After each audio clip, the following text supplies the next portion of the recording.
This is question one by Yogendra Singh Prabhu. So his question is, from childhood I was taught to worship Lord Shiva, but I have heard that Lord Sri Krishna should be worshipped. Can you tell me which of the two should be worshipped? Now I'll translate in Hindi. मुझे बचपन से ही भगवान शिव की पूजा करना सिखाया गया था, लेकिन मैंने सुना है कि भगवान कृष्ण की पूजा करनी चाहिए. क्या आप बता सकते हैं कि इन दोनों में से किसकी पूजा मुझे करनी चाहिए? Very good. So now we have to know who is Lord Krishna and who is Lord Shiva. तो अब हमें जानकारी लेनी पड़ेगी कि शास्त्र से कि श्री कृष्ण कौन है और भगवान शिव कौन है. So let us first find out how this whole thing works. तो सबसे पहले हम जानकारी लेते हैं कि सारी चीजें चलती कैसे हैं. Can you go to Srimad Bhagavatam? तो अब हम श्रीमद् भागवतम में जा रहे हैं. You go to the 5th canto, 5th chapter. Who's doing the control? Pavitra Mataji will be showing the screen probably. Okay, you are showing the screen. You go to 5.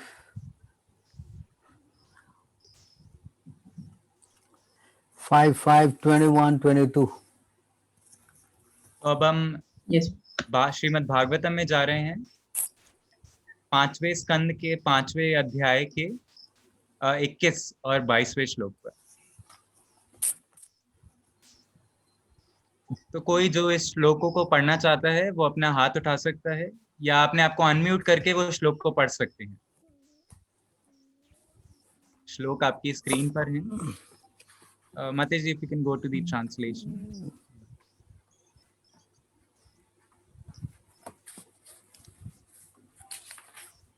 तो कोई जो पढ़ना चाहता है वो अपने आप को अनम्यूट कर पढ़ सकते हैं.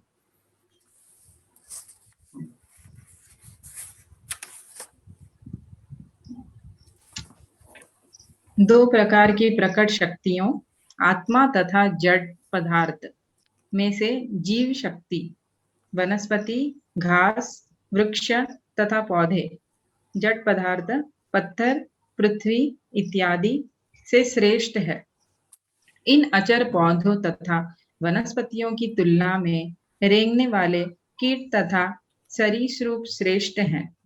कीटों तथा सरीसृपों से पशु श्रेष्ठ हैं क्योंकि उनमें बुद्धि है. पशुओं से मनुष्य श्रेष्ठ है और मनुष्यों से भूत प्रेत क्योंकि उनके कोई भौतिक शरीर नहीं होता. भूत प्रेतों से गंधर्व और गंधर्वों से सिद्ध श्रेष्ठ होते हैं. सिद्धों से कित्र और कित्रों से असुर श्रेष्ठ हैं. असुरों से देवता और देवताओं से स्वर्ग का राजा इंद्र श्रेष्ठ है. इंद्र से भी श्रेष्ठ ब्रह्मा के पुत्र जैसे कि राजा दक्ष और ब्रह्मा के इन पुत्रों में भगवान शिव श्रेष्ठ है, सर्वश्रेष्ठ है. शिव ब्रह्मा के पुत्र है इसलिए ब्रह्मा श्रेष्ठ माने जाते हैं, किंतु वे मुझ भगवान के अधीन है क्योंकि मैं ब्राह्मणों को पूज्य मानता हूँ, इसलिए ब्राह्मण सर्वश्रेष्ठ है. Yes. So from this verse you can see the position of Lord Shiva. तो इस श्लोक से आप शिव जी की का स्थान के बारे में जानकारी ले सकते हैं.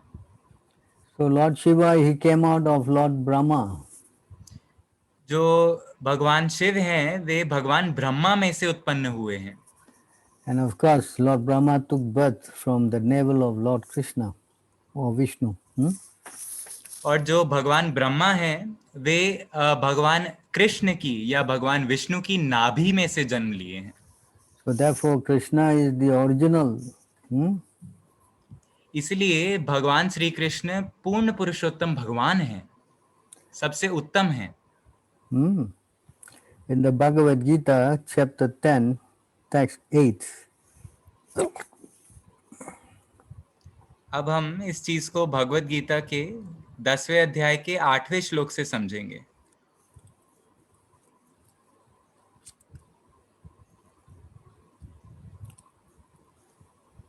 You can go down to the.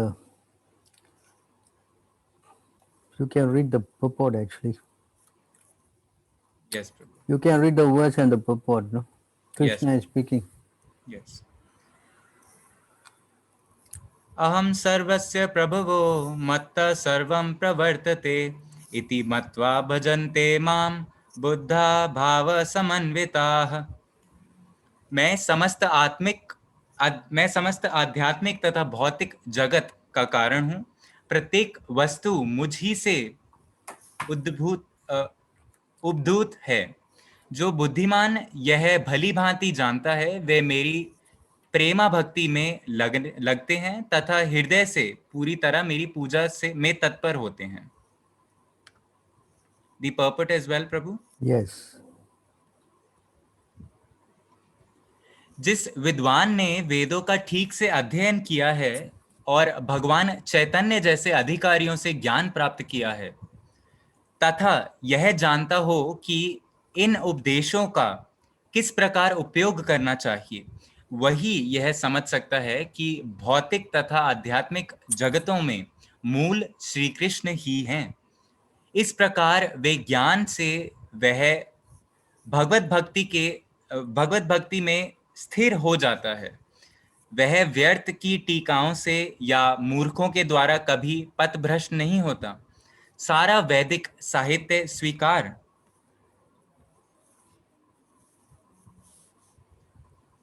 करता है कि श्री कृष्ण ही ब्रह्मा, शिव तथा अन्य समस्त देवताओं के स्रोत हैं। अथर्ववेद में गोपाल तापनी उपनिषद में कहा गया है, यो ब्रह्माणां विदधाति पूर्वं यो वै वेदांश्च गापयन्ति स्म कृष्णः। इसका अर्थात तब भगवान ने जीवों की सृष्टि करनी चाहिए। उपनिषद में आगे भी कहा गया है, नारायण उपनिषद, अथः पुरुषोः वे नारायणो कामयत प्रजाः सृजयति। अर्थात नारायण से ब्रह्मा उत्पन्न होते हैं, नारायण से प्रजापति उत्पन्न होते हैं, नारायण से इंद्र और 8 वसु उत्पन्न होते हैं और नारायण से ही 11 रुद्र तथा 12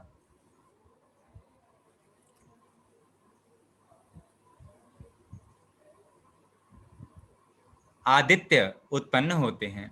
यह नारायण कृष्ण के ही अंश हैं। वेदों का ही कथन है,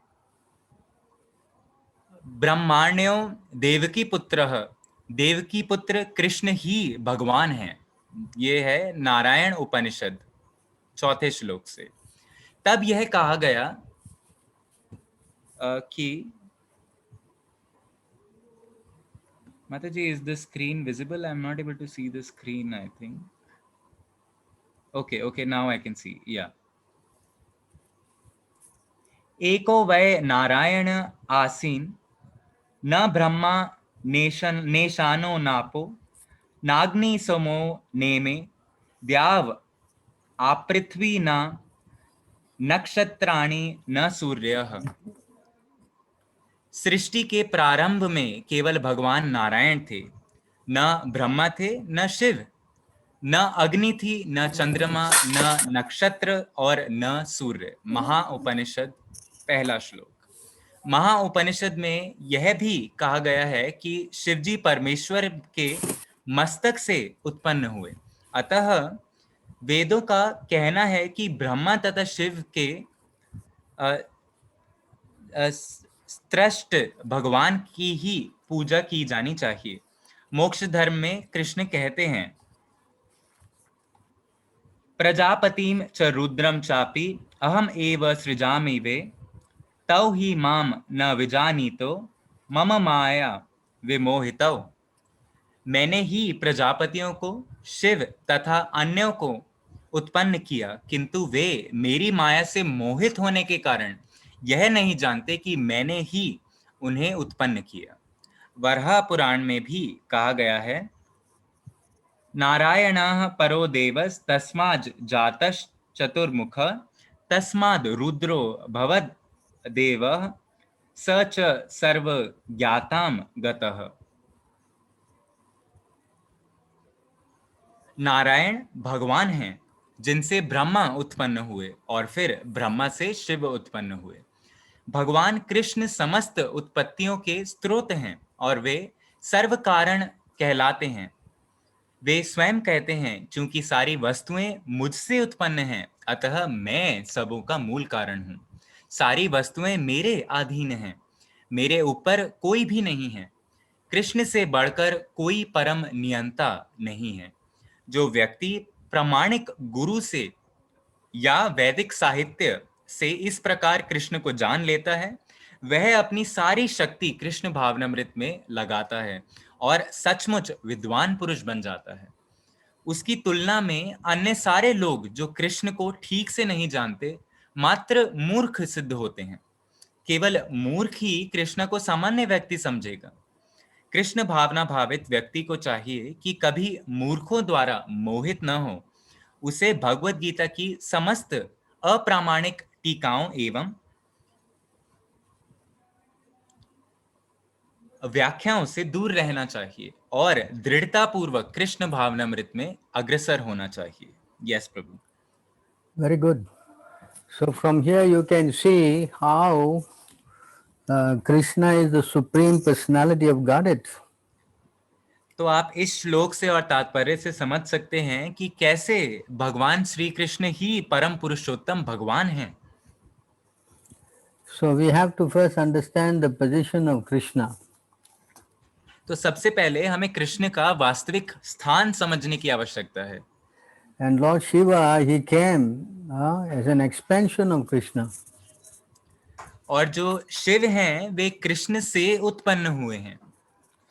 This is also explained in the Brahma Samhita. यह ब्रह्म संहिता में ब्रह्मा जी ने भी बताया है। 7 Madhya 7 1 137. Brahma Samhita 545. Brahma Samhita 545. Prabhu, I don't think we have Brahma Samhita. If you can tell from Brahma Bhagavatam. Samhita. So you go to CC 7 Yes, sir. Madhya 7. I have to find this. In the Madhya Lila 7137. Try to see 7137.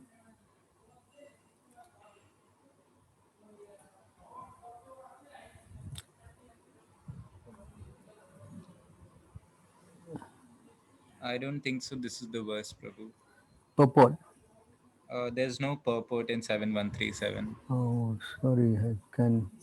You search in the thing Brahma Samhita 545. Yeah, I'll just see.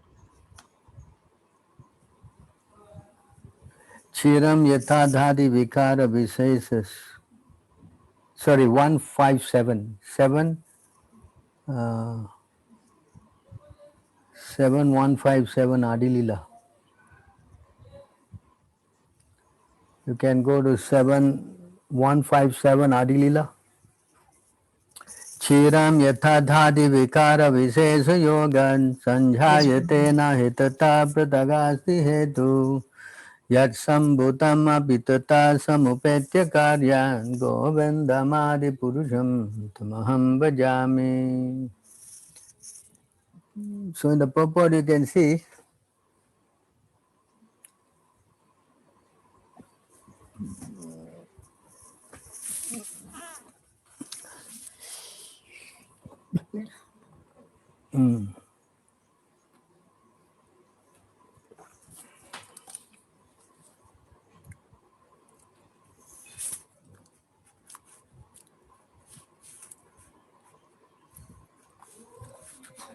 It's not here. Mataji, if you can go to CC Madhya 2310. Prabhu, that's the same verse actually. But here also Adi Lila 7. Kshiram. Yeah. Kshiram Yatha Yes, is Mataji. there. Yes. So you can read that. Yes, प्रभु. अम्लों की क्रिया से दूध दही में परिणत हो जाता है, फिर भी कार्य रूपी दही न तो अपना कारण रूप दूध है, न उससे भिन्न है. मैं उन आदि भगवान गोविंद की पूजा करता हूं, जिनका शंभु रूप इस प्रकार का रूपांतर है, जिससे कि संहार का कार्य संपन्न हो सके. So just like from yogurt, to make yogurt you must get from milk, no? तो उदाहरणार्थ ब्रह्म संहिता में समझाया गया है कि दूध से ही दही की उत्पत्ति होती है. So from milk you can get yogurt, but from yogurt you cannot get milk. तो हालांकि दूध से तो दही बन सकता है, परंतु दही से दूध नहीं बन सकता. So milk is like Krishna and yogurt is like Shiva.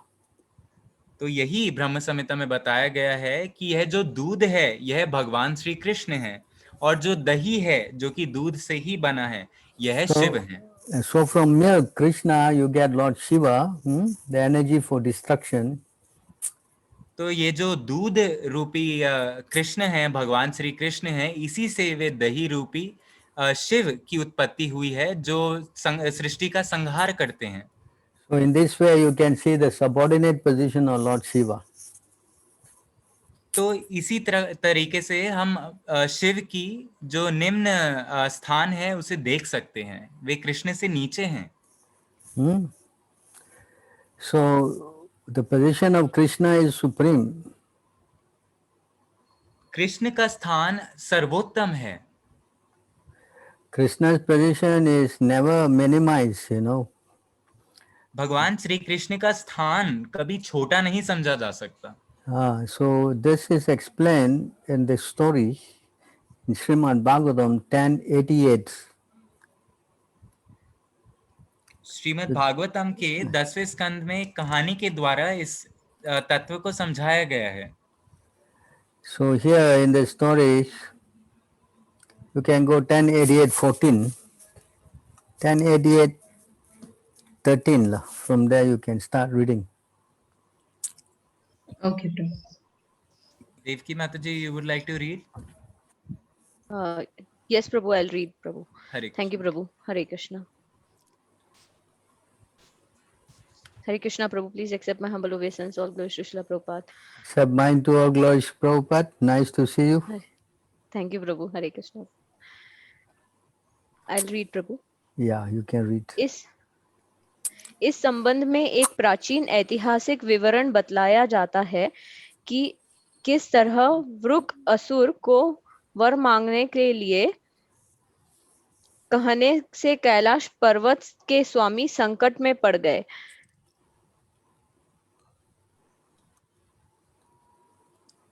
Prabhu, shall I go to the next 14th verse? Yeah, just go on reading the verses. Yeah. Okay, Prabhu. एक बार मार्ग में शकुनी पुत्र वृक नामक असुर की नारद से भेंट हो गई. इस दुष्ट ने उनसे पूछा कि 3 प्रमुख देवों में से किसे सबसे जल्दी प्रसन्न किया जा सकता है. पवित्र माता जी, can you keep scrolling down? We have to keep reading the verses. Narad ने उससे कहा, तुम शिव की पूजा करो तो तुम्हें शीघ्र ही सफलता प्राप्त हो सकेगी. वे अपनी पूजा करने वालों के रंच मात्र भी उत्तम गुणों को देखकर तुरंत प्रसन्न हो जाते हैं और उनकी रंच मात्र भी त्रुटि देखकर तुरंत कुपित होते हैं. नेक्स्ट. वे 10 सिर वाले रावण से तथा बाण से तब प्रसन्न हो उठे, जब उनमें से प्रत्येक ने राज्य दरबार के वंदी जनों की तरह उनके यश का गायन किया. तब शिवजी ने उन दोनों को अभूतपूर्व शक्ति प्रदान की, किंतु इसके फलस्वरूप उन्हें दोनों के कारण महान संकट उठाना पड़ा.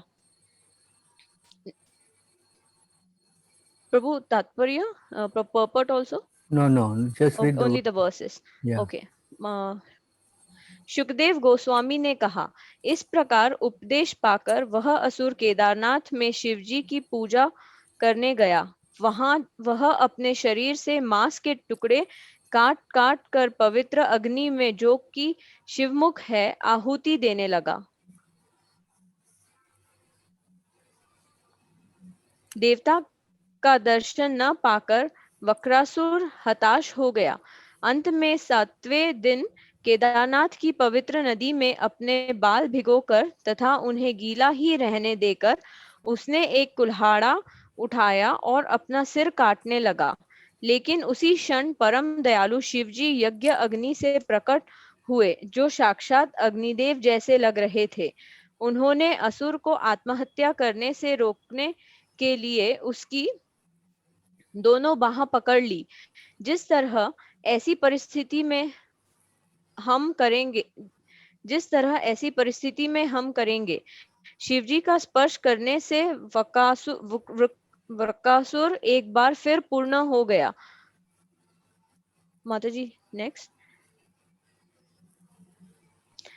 शिवजी ने उससे कहा, हे मित्र, बस करो, तुम जो भी चाहो मुझसे मांगो, मैं तुम्हें वही वर दूंगा। हाय, तुमने वृथा ही अपने शरीर को इतनी पीड़ा पहुंचाई, क्योंकि जो लोग शरण के लिए मेरे पास पहुंचते हैं, उनके द्वारा मात्र जल की भेंट से मैं प्रसन्न हो जाता हूँ। माताजी नेक्स्ट। शुकदेव गोस्वामी ने आगे कहा, उस पापी वृक ने भगवान से जो वर मांगा वह सारे जीवों को भयाकांत करने वाला था। वृक ने कहा, मैं जिसके भी सिर पर अपना हाथ रखूं उसकी मृत्यु हो जाए।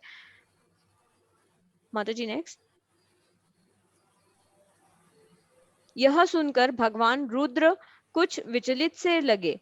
फिर भी हे भारत, उन्होंने अपने समहित दिखाने के लिए ओम का उच्चारण किया और व्यंग्य हंसी के साथ वृक को वर दे दिया कि मानो विषैले सर्प को दूध दे दिया हो। भगवान शंभु के वर की परीक्षा करने के लिए असुर ने उन्हीं के सिर पर हाथ रखने का प्रयास किया।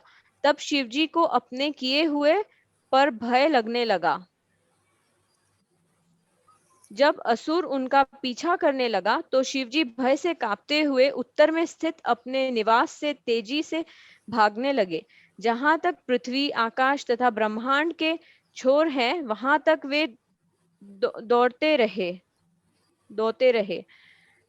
बड़े बड़े देवता यह न जानने से कि वर का निराकरण कैसे किया जाए, केवल मौन रह सकते हैं। शिवजी समस्त अंधकार के परे वैकुंठ के तेजस्वी धाम पहुंचे, जहां साक्षात भगवान नारायण प्रकट होते हैं। यह धाम उन विरक्तों का गंतव्य है जिन्हें शांति प्राप्त हो चुकी है और जो अन्य प्राणियों के प्रति हिंसा छोड़ चुके हैं। वहां जाकर कोई फिर से नहीं लौटता।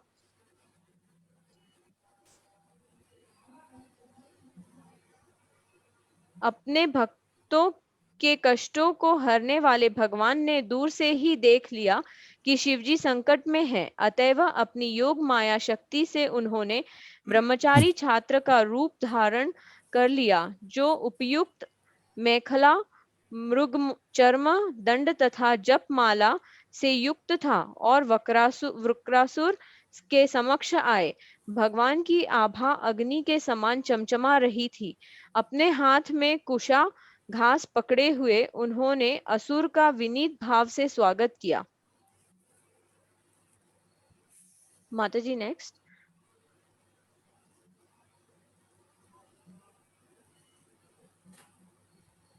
भगवान ने कहा, हे शकुनी पुत्र, तुम थके लग रहे हो। तुम इतनी दूर क्यों आए हो? कुछ क्षण के लिए विश्राम कर लो। आखिर मनुष्य का शरीर ही सारी इच्छाओं को पूरा करने वाला है।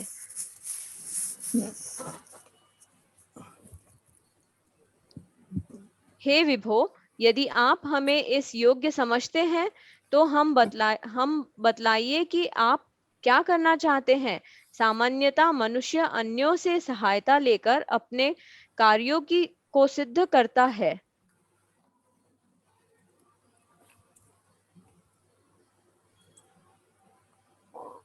शुकदेव गोस्वामी ने कहा, इस तरह मधुर अमृत की वर्षा करने वाली वाणी में भगवान द्वारा प्रश्न किए जाने पर वृक्ष को लगा कि उसकी थकावट मिट गई है।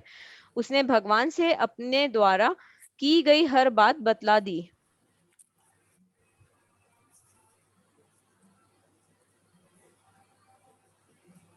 भगवान ने कहा, यदि ऐसा ही है तो हम शिव के कहने पर विश्वास नहीं कर सकते।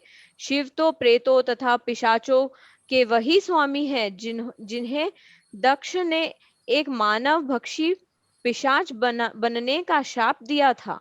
हे असुर श्रेष्ठ, यदि उन पर तुम्हें विश्वास है, क्योंकि वे ब्रह्मांड के गुरु हैं, तो अविलंब तुम अपना हाथ अपने सिर पर रखो और देख लो कि क्या होता है।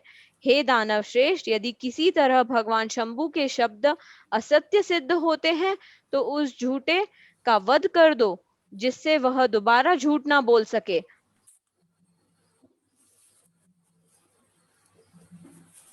शुकदेव गोस्वामी ने कहा, इस प्रकार भगवान के मोहक चतुर शब्दों से मोहित होकर मूर्ख वृक्ष ने बिना समझे कि वह क्या कर रहा है, अपने सिर पर अपना हाथ रख दिया। उसका सिर तत्क्षण विदीर्ण हो गया, मानो वज्र द्वारा प्रहार हुआ हो, और वह असुर भूमि पर गिर कर मर गया। आकाश से जय हो, नमस्कार है तथा साधु साधु जैसी ध्वनियां सुनाई पड़ी। पापी वृत्रासुर के मर जाने पर उत्सव मनाने के लिए देवी, ऋषियों, पितरों तथा गंधर्वों ने फूलों की वर्षा की। अब शिवजी खतरे से बाहर थे। तब पूर्ण पुरुषोत्तम भगवान ने खतरे से बाहर हुए गिरीश को संबोधित किया, हे माधव, मेरे प्रभु, देखे ना, यह दुष्ट व्यक्ति अपने ही पाप के फलों से किस तरह मर गया है। निसंदेह यदि कोई जीव महान संतों का अपमान करता है तो वह सौभाग्य की आशा कैसे कर सकता है। ब्रह्मांड के स्वामी तथा गुरु के प्रति अपराध करने के विषय में तो कहा ही क्या जा सकता है।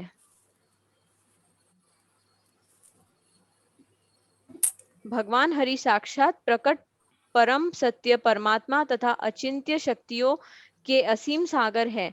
जो कोई भी उनके द्वारा शिव को बचाने की इस लीला को कहेगा या सुनेगा, वह सारे शत्रुओं तथा जन्म मृत्यु के आवागमन से मुक्त हो जाएगा। From this you can understand how Lord Shiva was saved by Krishna. तो इस पूरे उदाहरण से और कथा से आप समझ सकते हैं भली भांति कि कैसे भगवान श्री कृष्ण ने भगवान शिव की रक्षा की। So Krishna is definitely the supreme personality of Godhead. इसी कारणवश कृष्ण को परम पुरुषोत्तम भगवान कहा जाता है। And वे Lord परम Shiva, पुरुषोत्तम भगवान हैं। Lord Shiva is his expansion or his servant. और जो शिव हैं वे उनके सेवक हैं। You can go to 1089:1. अब हम श्रीमद् Yes, भागवतम प्रभु। में जा रहे हैं। The next chapter and read.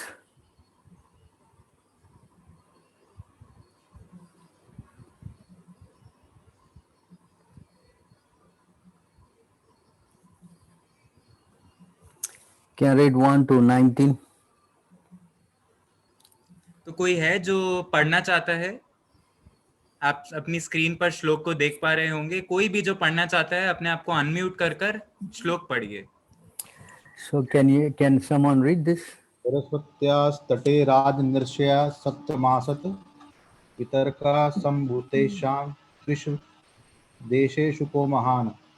Sukhdev Goswami ने कहा, हे राजन, एक बार जब सरस्वती नदी के तट पर ऋषियों का समूह वैदिक यज्ञ कर रहा था तो उनके बीच यह वाद विवाद उठ खड़ा हुआ कि तीन मुख्य देवों में से सर्वश्रेष्ठ कौन है। तात्पर्य, तीन मुख्य देव हैं, Just read the verse. Huh? Vishnu, Brahma तथा शिव। तस्य जिज्ञासया। We read the translation only. Only the translation. हे राजन, इस प्रश्न का हल ढूंढ निकालने के इच्छुक ऋषियों ने ब्रह्मा के पुत्र भृगु को उत्तर खोजने के लिए भेजा। वे सर्वप्रथम अपने पिता ब्रह्मा के दरबार में गए। तात्पर्य, भगवान श्री कृष्ण ने तात्पर्य मत पढ़िए प्रभु जी, केवल अनुवाद पढ़िए। ये परीक्षा लेने के लिए कि ब्रह्मा जी कहाँ तक सतोगुण को प्राप्त हैं। भृगु ने ना तो उन्हें प्रणाम किया, ना ही स्तुतियों द्वारा उनका महिमा गान किया। अतः वे अपने ही भावावेश से जल भुनकर भृगु पर क्रुद्ध हो उठे।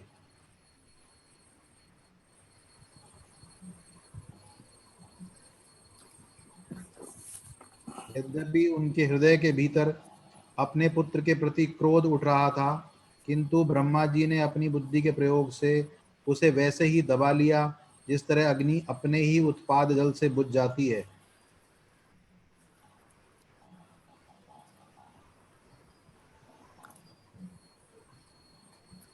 तब भृगु कैलाश पर्वत गए। वहां पर शिव जी उठ खड़े हुए और अपने भाई का आलिंगन करने प्रसन्नता पूर्वक आगे बढ़े।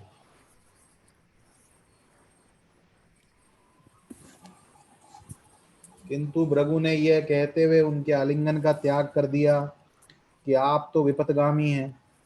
इस पर शिव जी क्रुद्ध हो उठे और उनकी आंखें भयावह रूप से जलने लगी। उन्होंने अपना त्रिशूल उठा लिया और भृगु को जान से मारने ही वाले थे कि देवी उनके चरणों पर गिर पड़ी और उन्होंने उन्हें शांत करने के लिए कुछ शब्द कहे। तब भृगु उस स्थान से चल पड़े और वैकुंठ गए जहाँ भगवान जनार्दन निवास करते हैं।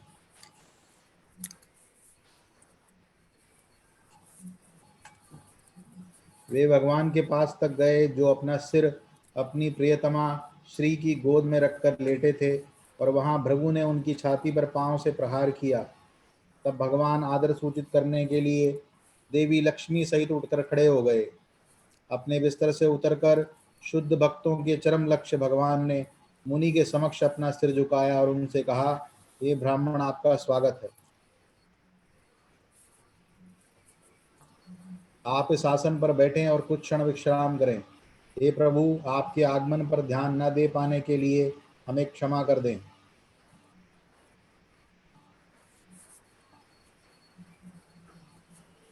कृपा करके अपने पांवों के प्रक्षालित जल को मुझे देकर मुझे, मेरे धाम तथा मेरे लोकपालक भक्तों के राज्यों को पवित्र कीजिए। निसंदेह यही पवित्र जल तीर्थ स्थानों को पवित्र बनाता है। हे प्रभु, आज मैं लक्ष्मी का एकमात्र आश्रय बन गया हूँ। वह मेरी छाती पर निवास करने के लिए सहमत होंगी, क्योंकि आपके पांव ने इसके सारे पापों को दूर कर दिया है।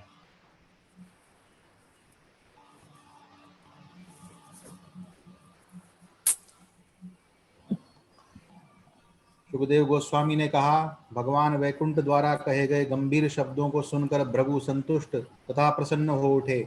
वे भक्तिमय आनंद से विहल होकर निशब्द हो गए और उनकी आंखें अश्रुओं से भर आईं।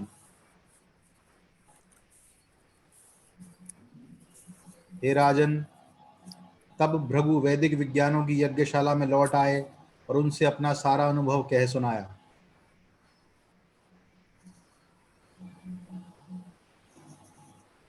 भृगु के विवरण को सुनकर चकित हुए मुनियों के सारे संदेह दूर हो गए और वे आश्वस्त हो गए कि विष्णु सबसे बड़े देव हैं।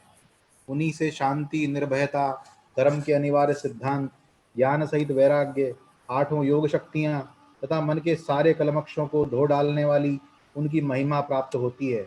वे शांत तथा समभाव वाले स्वार्थ रहित निपुण उन मुनियों के परम गंतव्य जाने जाते हैं जिन्होंने सारी हिंसा का परित्याग कर दिया है।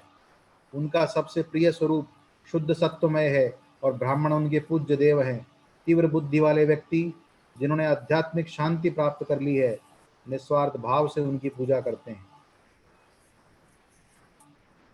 So, finish? Last one, no? 18 and 19. 18 दुष्ट प्राणियों में विस्तार करते हैं। यह है राक्षस, असुर तथा देवता। ये तीनों ही भगवान की भौतिक शक्ति से उत्पन्न हैं और उनके गुणों से बद्ध हैं, किंतु इन तीन गुणों में से सतोगुण ही जीवन की अंतिम सफलता प्राप्त करने का साधन है। यस प्रभु। 19, last one. सुखदेव गोस्वामी ने कहा, सरस्वती नदी के तट पर रहने वाले विद्वान ब्राह्मणों ने समस्त लोगों के संशयों को दूर करने के लिए यह निष्कर्ष निकाला तत्पश्चात उन्होंने भगवान के चरण कमलों की भक्ति की और वे सभी उनके धाम को प्राप्त हुए। So from here you can see that Krishna is the Supreme Personality of Godhead. तो इन श्लोकों को पढ़ने के बाद हम समझ सकते हैं कि कृष्ण ही परम पुरुषोत्तम भगवान हैं। Lord, Bhrigu went to test. He offended Lord Brahma by the mind.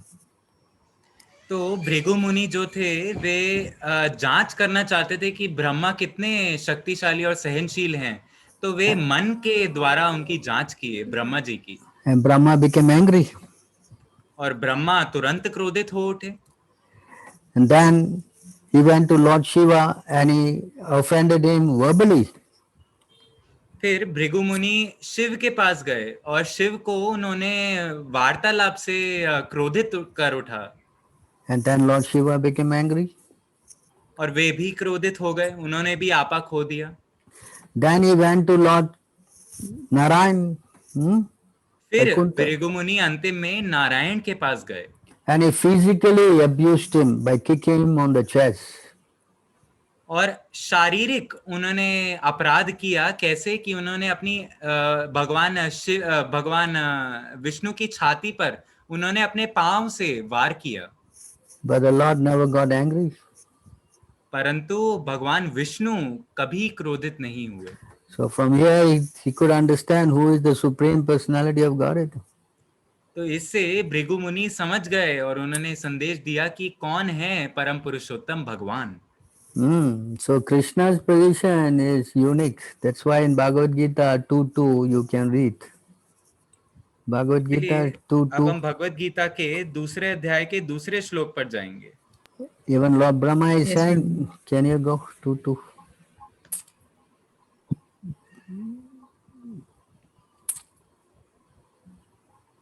Purport. Ishvara Paramaha Krishna, you can see that.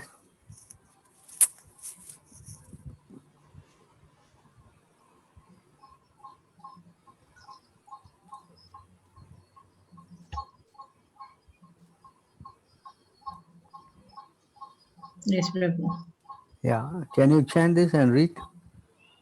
Yes प्रभु।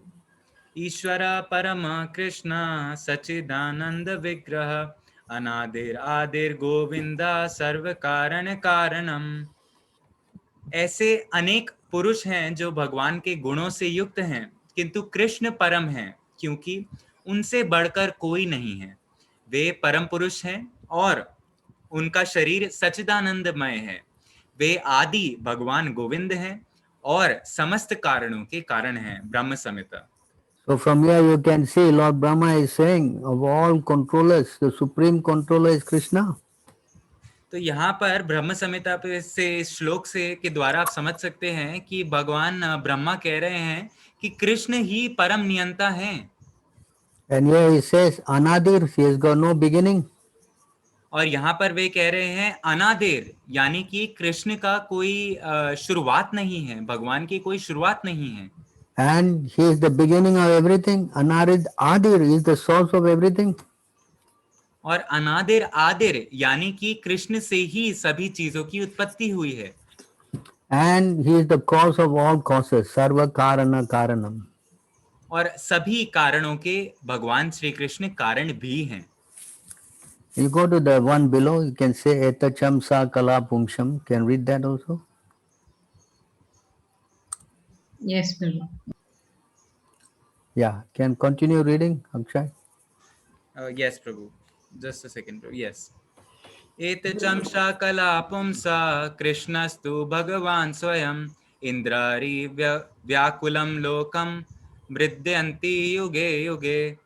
यहाँ पर वर्णित सारे अवतारों की सूचियां या तो भगवान की अंश कलाओं अथवा पूर्ण कलाओं की हैं, किंतु कृष्ण तो स्वयं भगवान हैं। श्रीमद् भागवतम में से। So can you go to 11:31? Madhya 11:31. Yes, Prabhu. अब हम मध्य लीला के 11वें अध्याय के 31वें श्लोक पर जाएंगे।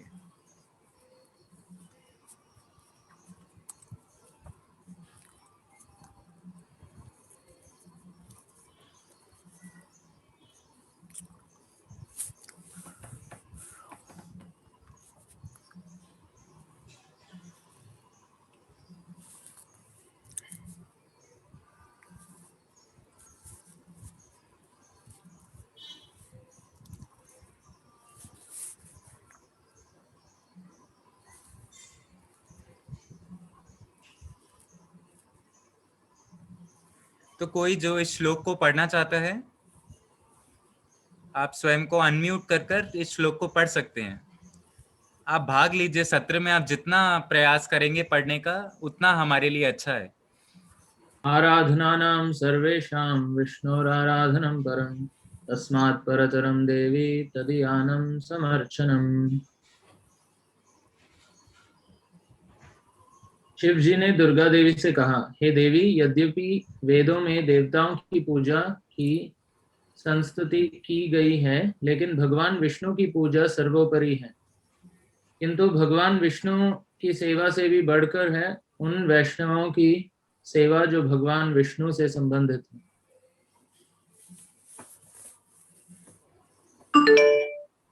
यस प्रभु।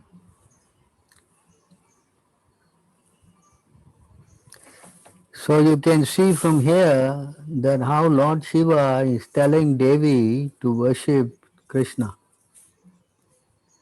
तो इस श्लोक से आप समझ सकते हैं कि भगवान शिव कैसे देवी को बता रहे हैं कि आप कृष्ण की आराधना कीजिए, कृष्ण की पूजा कीजिए। So I think I have shown so many verses to show that how Krishna is the supreme and Lord Shiva is his servant. तो मेरे ख्याल से मैंने आपको काफी श्लोक दिखाए जिससे हम समझ सकते हैं कि कैसे कृष्ण ही परम पुरुषोत्तम भगवान है और शिव उनके सेवक हैं। So we have to see how, can you go to 4, 24, 28?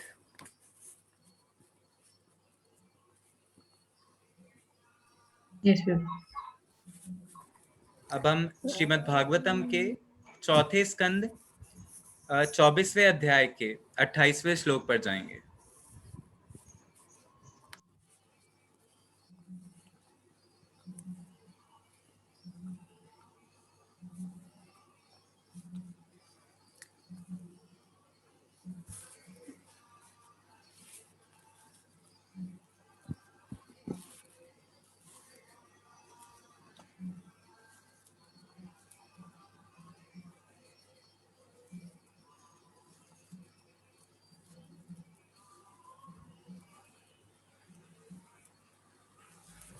तो कोई जो इस श्लोक को पढ़ना चाहता है, इसका अनुवाद कोई पढ़ना चाहता हो?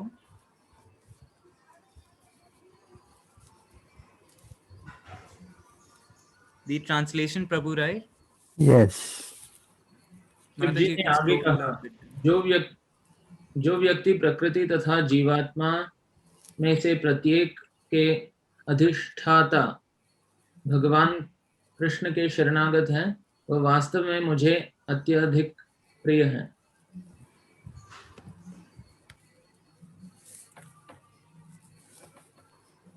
Yes, Prabhu. So can you read the purports? तात्पर्य। अब शिव जी कारण बताते हैं कि वे राजकुमारों के समक्ष साक्षात क्यों आए। कारण यह था कि सभी राजकुमार भगवान कृष्ण के भक्त थे। जैसा कि Bhagavad Gita, I'm sorry, I cannot read numbers in Hindi, में कहा गया है, बहुनाम जन्मनामन्ते ज्ञानवान् मां प्रपद्यते वासुदेवः सर्वमिति समहात्मा सुदुर्लभः। अनेक जन्म जन्मांतरों में जो ज्ञानी होता है वह मुझे सब कारणों का कारण जानकर मेरी शरण ग्रहण करता है। ऐसा महापुरुष दुर्लभ होता है। सामान्य पुरुषों को शिव जी विरले ही दर्शन देते हैं। इसी प्रकार वासुदेव कृष्ण की शरण में जाने वाले व्यक्ति भी विरले ही हैं, क्योंकि पूर्णतः भगवान की शरण में आए हुए लोग दुर्लभ हैं। समहात्मा सुदुर्लभ है। फलतः शिव जी विशेष रूप से प्रचेताओं को देखने आए थे, क्योंकि वे सब भगवान वासुदेव के पूर्णतः शरणागत थे। वासुदेव का उल्लेख भागवत के प्रारंभिक मंत्र में ही हुआ है, ओम नमो भगवते वासुदेवाय। चूंकि वासुदेव चरम सत्य हैं, अतः शिव जी स्पष्ट कहते हैं कि जो भगवान वासुदेव का भक्त है और श्री कृष्ण का शरणागत है वह मुझे अत्यंत प्रिय है। भगवान वासुदेव कृष्ण न केवल सामान्य जनों द्वारा पूज्य हैं, वरन शिव, ब्रह्मा तथा अन्य देवताओं भी उनकी पूजा करते हैं। यम ब्रह्मा वरुणेन्द्र रुद्र मरुतस्तुन्वन्ति दिव्यैस्तवैः। कृष्ण की पूजा ब्रह्मा, शिव, वरुण, इंद्र, चंद्र तथा अन्य सभी देवता करते हैं। यही हाल भक्तों का है। जो भी कृष्ण भक्ति करता है, जो यह खोजने तथा समझने का प्रयास करता होता है कि कृष्ण चेतना है क्या, वह तुरंत उनका प्रिय बन जाता है। इसी प्रकार सभी देवता इसकी ताक में रहते हैं कि कौन सचमुच भगवान वासुदेव की शरण में है।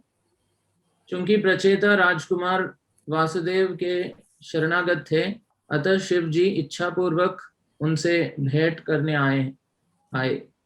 भगवद गीता में भगवान वासुदेव या श्री कृष्ण को पुरुषोत्तम कहा गया है। वास्तव में वे भोक्ता, पुरुष तथा परम उत्तम दोनों हैं। वे हर वस्तु, प्रकृति तथा पुरुष के भोक्ता हैं। प्रकृति के 3 गुणों के प्रभाव से जीवात्मा प्रकृति पर अधिकार जताना चाहता है, किंतु वह वास्तविक भोक्ता यानी पुरुष ना होकर प्रकृति है, जिसका वर्णन भगवद गीता में हुआ है। अपरेयम इतस्त्वन्यम प्रकृतिम विद्धि में परम। इस प्रकार जीव वास्तव में प्रकृति या परमेश्वर की तटस्था शक्ति है। भौतिक शक्ति माया के संग होने से वह प्रकृति पर अधिकार करना चाहता है। भगवद गीता में इसकी पुष्टि हुई है। तमेवांशो जीवलोके जीवभूतः सनातनः मनश्चष्ठानि इंद्रियाणि प्रकृतिस्थानि कर्षति। इस बद्ध संसार में जीवात्माएं मेरे शाश्वत अंग स्वरूप हैं। वे बद्ध जीवन के कारण मन समेत 6 इंद्रियों से संघर्ष करती रहती हैं। प्रकृति पर अधिकार करने की चेष्टा में जीवात्मा अपने अस्तित्व के लिए कठिन संघर्ष करता है। दरअसल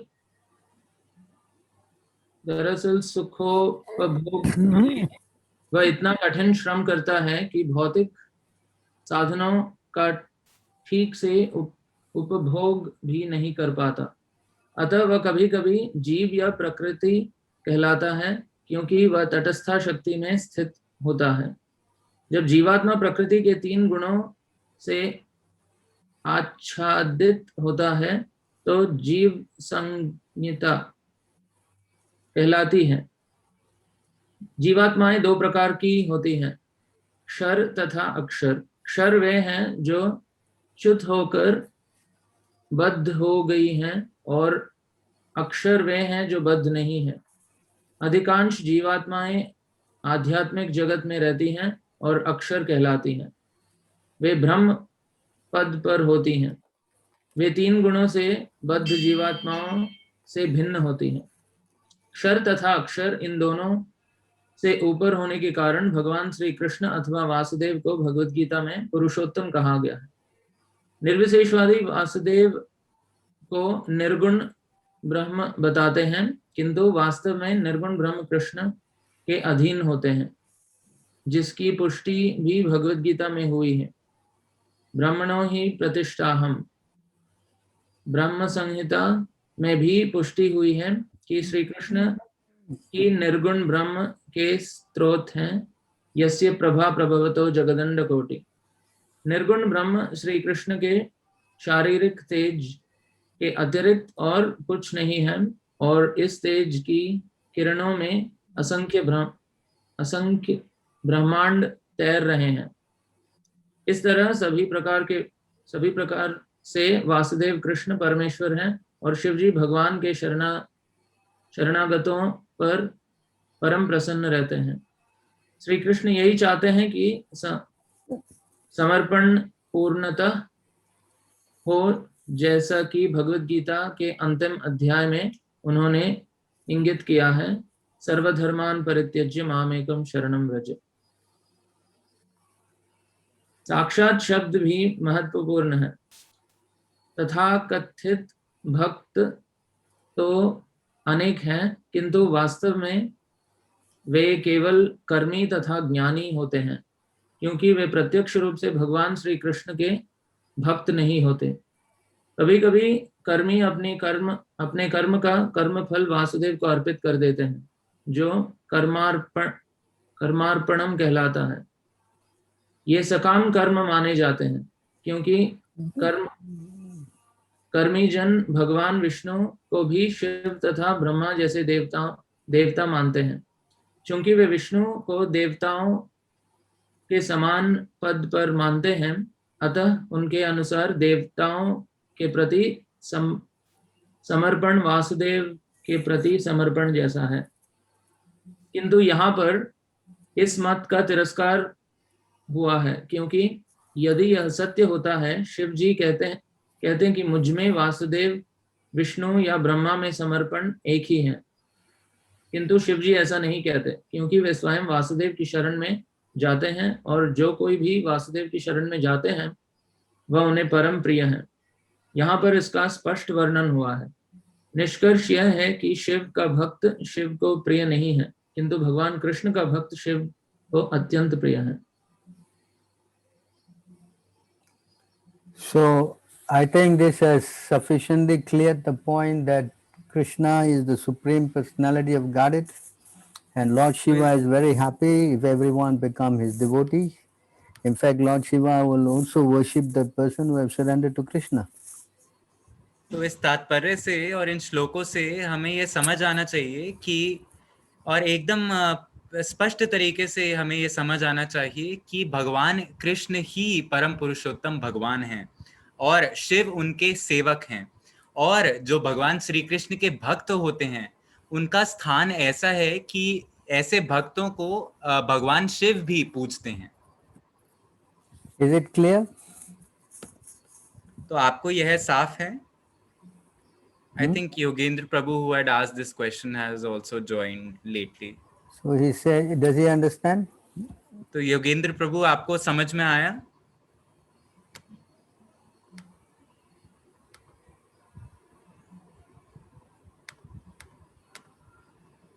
He replied in the chat, you know. He has just sent like Radhe Radhe there. I think he understood. Yeah. All right, what is the second question? Yeah, Radhe Radhe is like an acknowledgement here.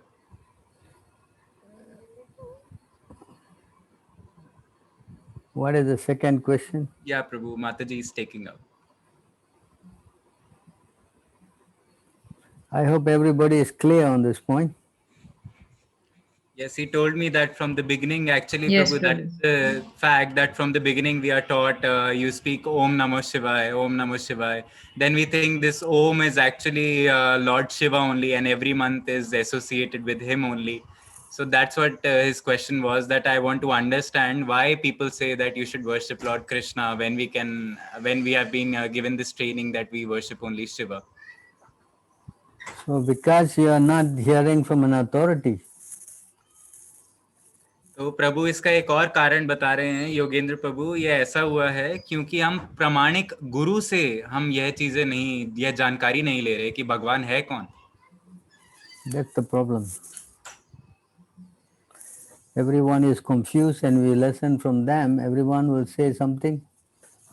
Yes? तो सभी एक दुर्लभ स्थिति में हैं, सभी के पास अपने अपने प्रश्न हैं, और यदि आप ऐसे लोगों के से जाकर सुनेंगे तो फिर आप कंफ्यूजन में ही रहेंगे। That's the problem. When you hear from everybody, everybody will say something. अगर आप सभी के पास जाकर सुनना चाहेंगे तो सब लोगों के अपने अपने मत होते हैं, वे अपने अनुसार, अपने मत अनुसार आपसे बात करेंगे।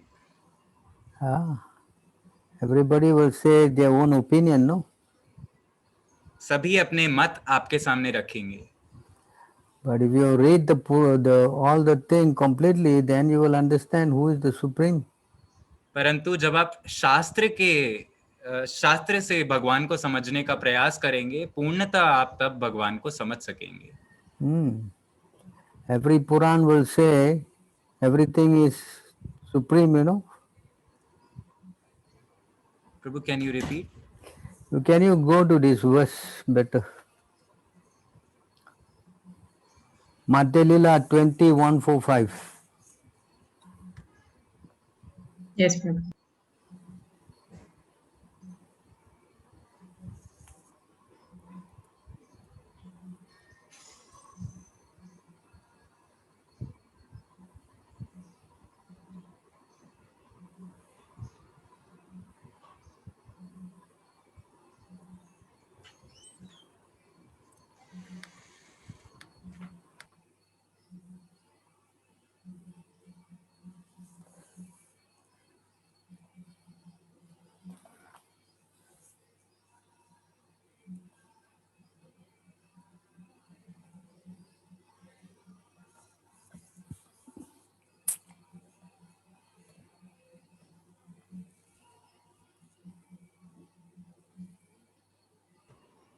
योगेंद्र प्रभु आप हैं, आप पढ़ना चाहते हैं श्लोक को?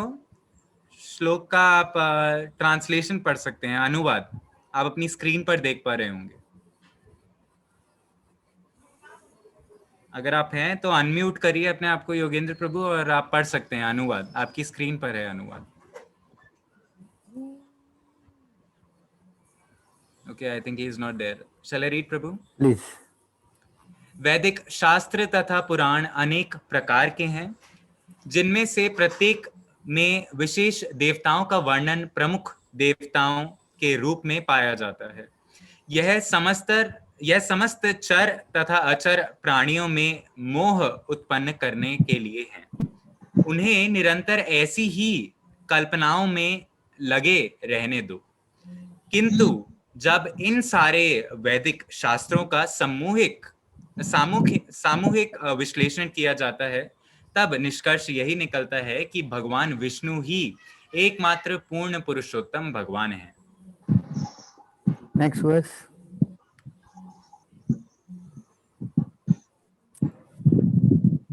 I think Yogendra Prabhu is trying to speak. Yogendra प्रभु आप बोलने का प्रयास कर रहे हैं? हाँ जी सर, बोल रहा हूँ जी। आप अनुवाद देखिए प्रभु जी अपनी स्क्रीन पर, आप उस अनुवाद को पढ़िए। जी जी, मैं बिल्कुल पढ़ रहा हूँ जी। जी जी जी, यहाँ पे लगा, जब कोई व्यक्ति व्याख्या द्वारा अथवा शाब्दिक अर्थ के द्वारा वैदिक शास्त्रों को स्वीकार करता है, तब वैदिक ज्ञान की अंतिम घोषणा प्रत्यक्ष अथवा अप्रत्यक्ष रूप से भगवान कृष्ण को ही इंगित करती है। Yes, Prabhu ji. Which verse is this now? This is Prabhu 146. Go to 147 and 1. Huh?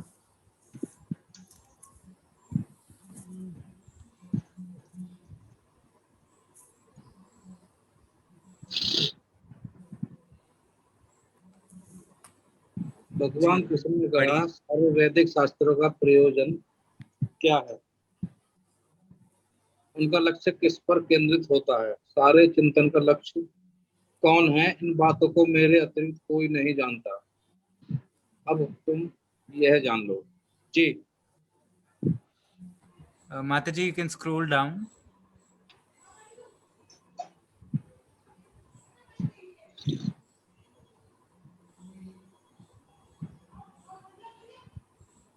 जी प्रभु पढ़िए। जी, ये सारे कार्य मेरा ही वर्णन करने के लिए एवं मुझे प्राप्त करने के लिए हैं। वैदिक साहित्य का उद्देश्य विभिन्न मानसिक चिंतनों द्वारा मुझे जानना है, चाहे वह अप्रत्यक्ष ज्ञान हो या शाब्दिक अर्थ द्वारा हो। हर व्यक्ति मेरे विषय में तर्क करता है, मुझमें और माया में अंतर करना, यही सारे वैदिक ग्रंथों का सार है। मनुष्य माया पर विचार करने पर मुझे समझ पाता है। इस तरह वह वेदों के विषय में तर्क करने से मुक्त हो जाता है और अंतिम निष्कर्ष के रूप में मेरे पास आता है, तब तुष्ट होता है। जी। यस प्रभु। Next verse.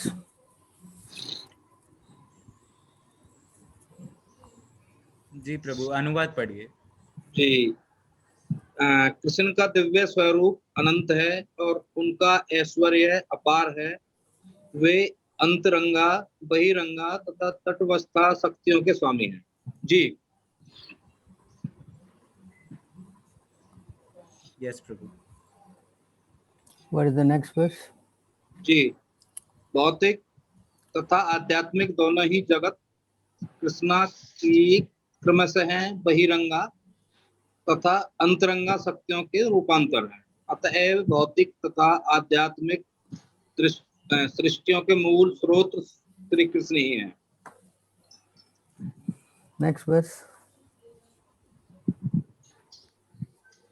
श्रीमद्भागवत का अर्थ 10वां स्कंद 10वें लक्ष्य पूर्ण पुरुषोत्तम भगवान को बतलाने वाला है, जो समस्त शरणागतों के आश्रय है। वे श्री कृष्ण नाम से विख्यात हैं, समस्त ब्रह्मांडों के परम स्रोत हैं। मैं उन्हें सदा नमस्कार करता हूँ, सादर नमस्कार करता हूँ। Okay, you read the verse, huh? This verse, go back. I read the Sanskrit verse. This one, read the Sanskrit verse. Go up. Yeah, can you read the Sanskrit sloka? Ji. Akshay? Prabhu, actually it is still coming up on my screen. Can you read the sloka?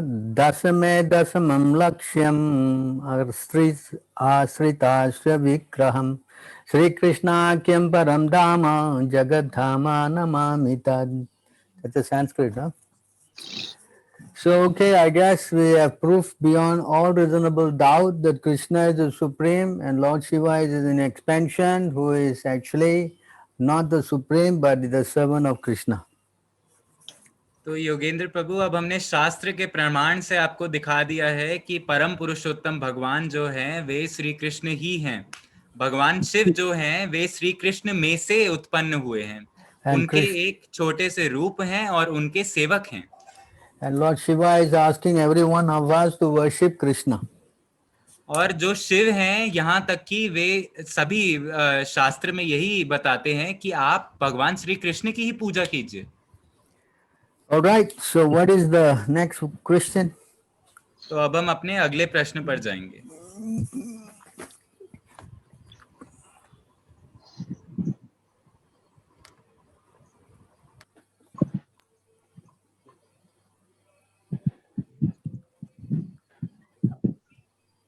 Shall I read, Prabhu? Yes.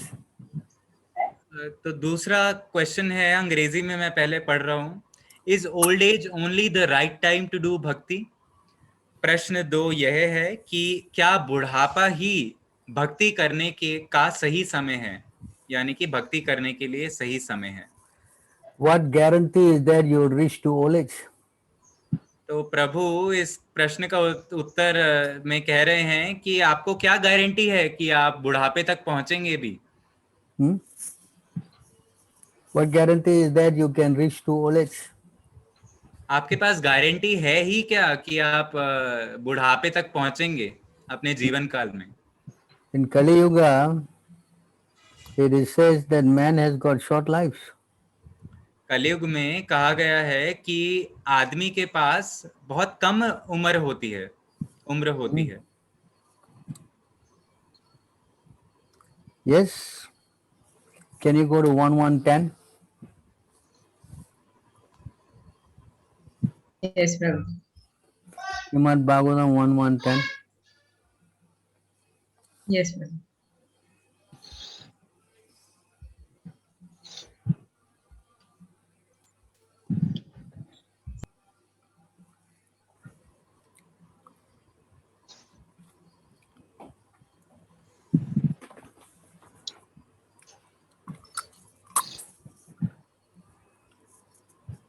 तो अब हम श्रीमद् भागवतम के पहले स्कंद पहले अध्याय के 10वें श्लोक में जा रहे हैं।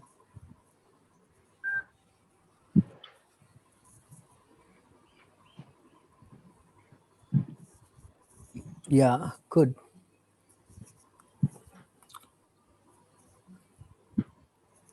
तो कोई जो इस श्लोक का अनुवाद पढ़ना चाहता है वे अपने आप को अनम्यूट करके पढ़ सकते हैं। मैं पढ़ूं गुरुजी? प्रभु मैं पढ़ूं? हेलो, हाँ प्रभु मैं पढ़ूं क्या? जी जी माता जी, आप बिल्कुल पढ़िए। हाँ पढ़ो। एक हरे कृष्ण प्रभु, हरे कृष्ण। जी हरे जी माता कृष्ण। जी, आपकी आवाज आ रही है माता जी, आप पढ़िए अनुवाद को। हाँ, हे आ विद्वान रही है ना? हाँ, ऐसे ही पढ़ रही। ये प्रायेणाल्पायुषा सभ्यकलावस्मितः युगे जनः मंदाः मंदाः सुमन्दमतयो मंदभाग्या ह्या प्रदूताः। शब्दार्थ प्रयोग प्रत्योग प्राय माता अल्प जी अनुवाद पढ़िए, शब्दार्थ नहीं। शब्दार्थ नहीं। हे हाँ, विद्वान, हे विद्वान, कली के इस लोह युक्त में लोगों की आयु न्यून है। वे झगड़ालू, आलसी, पदभ्रष्ट, अभागे होते हैं तथा साथ ही साथ सदैव विचलित रहते हैं। तात्पर्य, भगवत भक्त तात्पर्य मत पढ़िए माता जी। Yeah, ask her to read the purport. जी पढ़िए, आप पढ़िए माता जी हाँ। तात्पर्य। भगवत भक्त सामान्य जनों की आध्यात्मिक उन्नति के लिए सदैव चिंतित रहते हैं। जब नैमिषारण्य के मुनियों ने इस कलियुग के लोगों की अवस्था का विश्लेषण किया तो उन्होंने देखा कि उनकी आयु कम होगी। कलयुग में आयु कम होने का कारण अपर्याप्त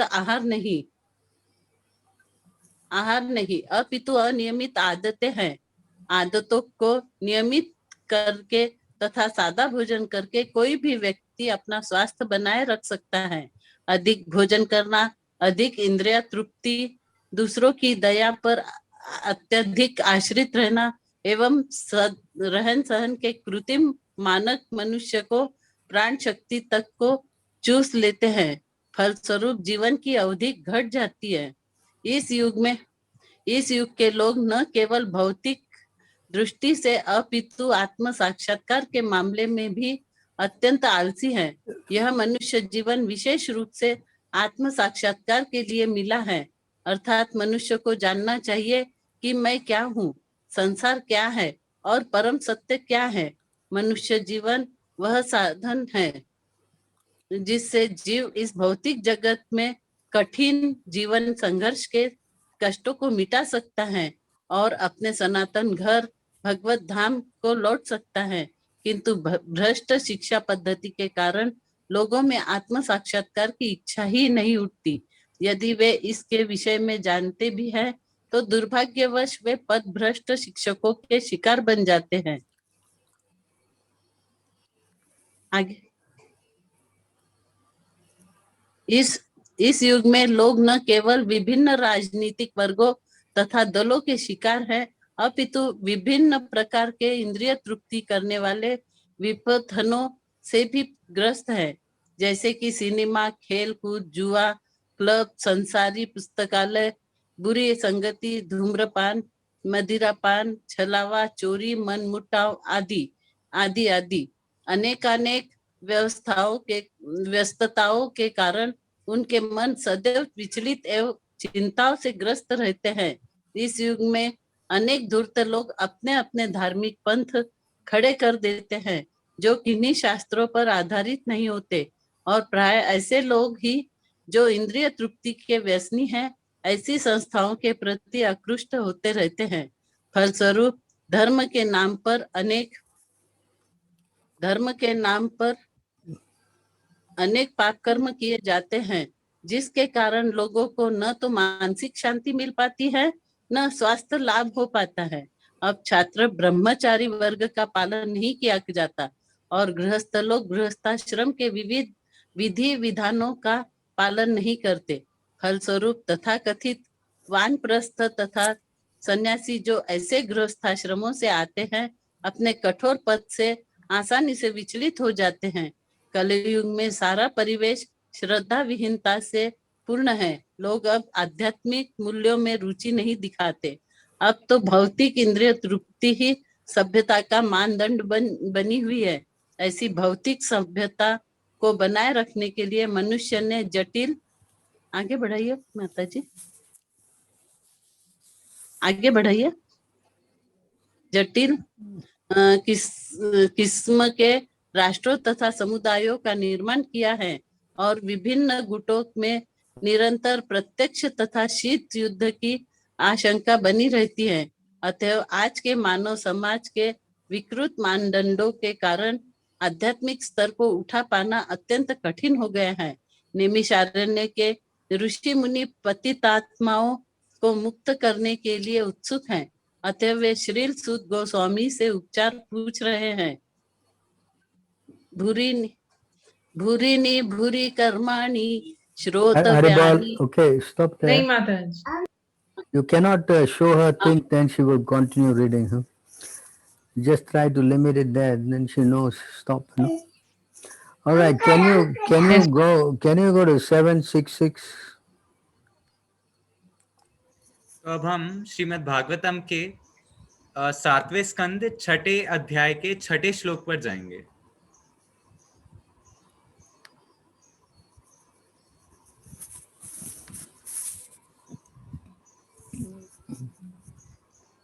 कोई और जो इसे पढ़ना चाहेगा? Yeah, हमारी 6. क्लास में 6. इतने Go to हैं। 6. Shloka 6. इतने लोगों ने ज्वाइन किया है, कोई भी जो आगे आके पढ़ना चाहेगा इस श्लोका को जो आपकी स्क्रीन पर आप देख पा रहे हैं। मुकेश प्रभु। प्रभु 766। Yeah. यस माता जी। Don't show the verses because they will chant that. It's difficult for them. Okay, just go to the translation. Yeah, it's better. हरे कृष्ण प्रभु, मैं पढ़ूं? जी जी माता जी पढ़िए। हरे कृष्ण। प्रत्येक व्यक्ति की अधिकतम आयु 100 वर्ष है, किंतु जो व्यक्ति अपनी इंद्रियों को वश में नहीं कर पाता, उसकी आयु के आधे वर्ष तो रात्रि में 12 घंटे अज्ञानवश सोने में ही बीत जाते हैं। अतएव ऐसे व्यक्ति की आयु केवल 50 वर्ष होती है। Next verse. तात्पर्य पढ़ना है प्रभु। Next verse.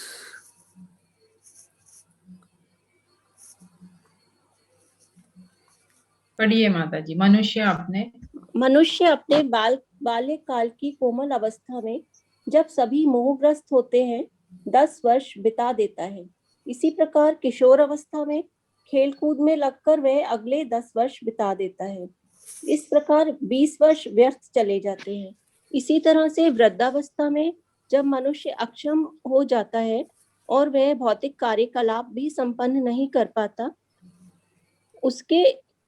उसमें उसके 20 वर्ष और निकल जाते हैं। This is 6-8. Yes Prabhu. This is 6-8. 7 7. 6 Go to 8. Go to 8. मैं पढ़ूं? Yeah. Someone can read. जी प्रभु पढ़िए, आप पढ़िए। जिसके मन तथा इंद्रिय वश में नहीं है, वह अतृप्त कामेच्छाओं तथा प्रबल मोह के कारण पारिवारिक जीवन में अधिकाधिक आसक्त होता जाता है। ऐसे पागल मनुष्य के जीवन के शेष वर्ष भी व्यर्थ जाते हैं, क्योंकि वह इन वर्षों में भी अपने को भक्ति में नहीं लगा सकता। This is what, number 6-8? Yes Prabhu. This Can you is read the 8, purport? 8. Ask him to read the purport. प्रभु आप तात्पर्य पढ़िए। हाँ जी, यह जीवन के 100 वर्षों का लेखा जोखा है। यद्यपि इस युग में सामान्यतः 100 वर्ष की आयु संभव नहीं है, फिर भी यदि किसी को इतनी आयु मिल जाए तो गणना के अनुसार 50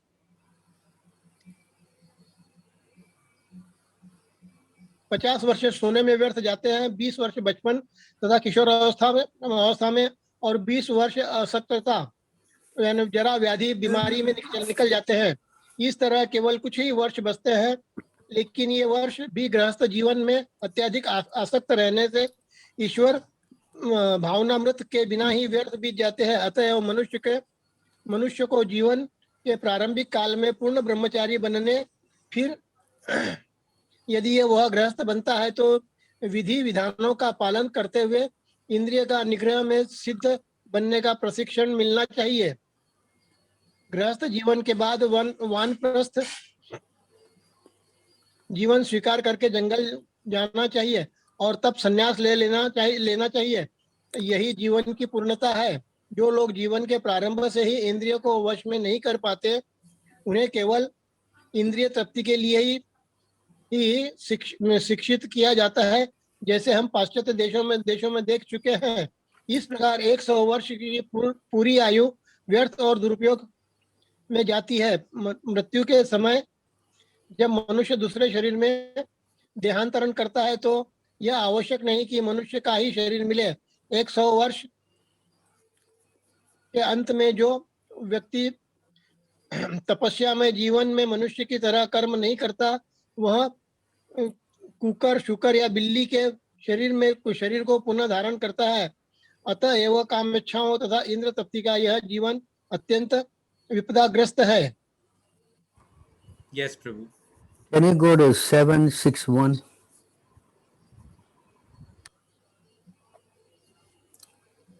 Yes, Prabhu.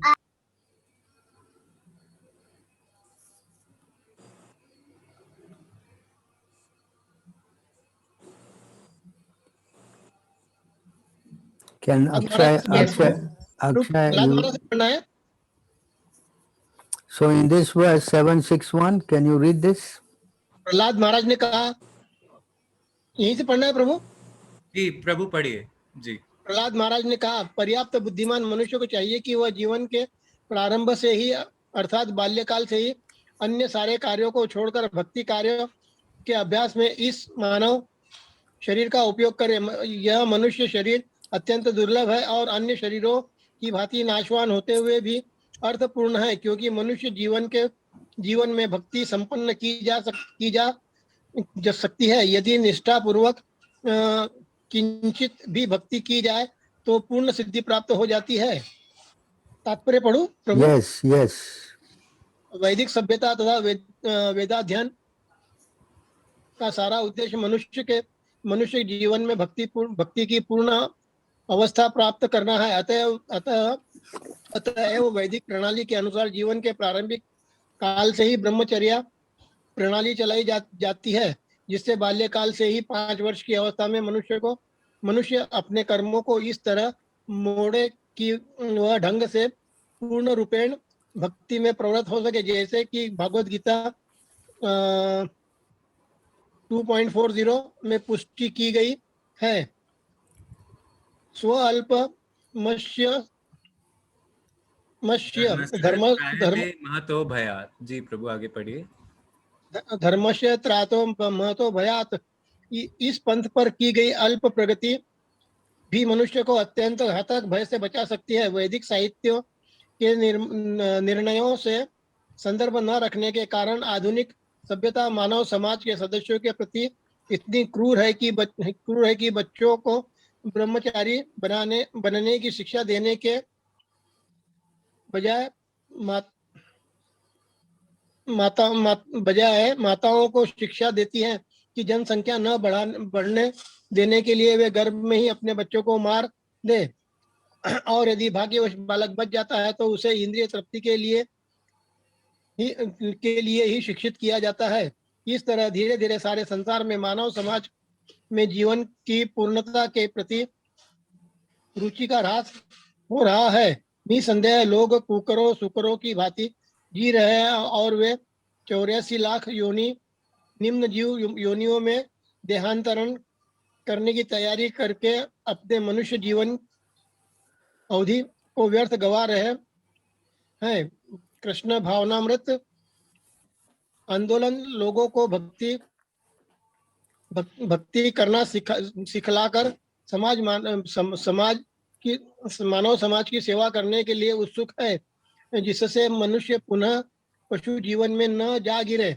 जैसे कि प्रहलाद महाराज पहले कह चुके हैं, भागवत धर्म में श्रवण कीर्तन विष्णु स्मरण पाद सेवन अर्चनम वंदनम दश्यम संख्यम आत्मनिवेदन निहित है। सारे स्कूलों कॉलेजों तथा विद्यालयों में एवं घरों में सारे बच्चों तथा तरुणों को भगवान के विषय में श्रवण करने की शिक्षा दी जानी चाहिए।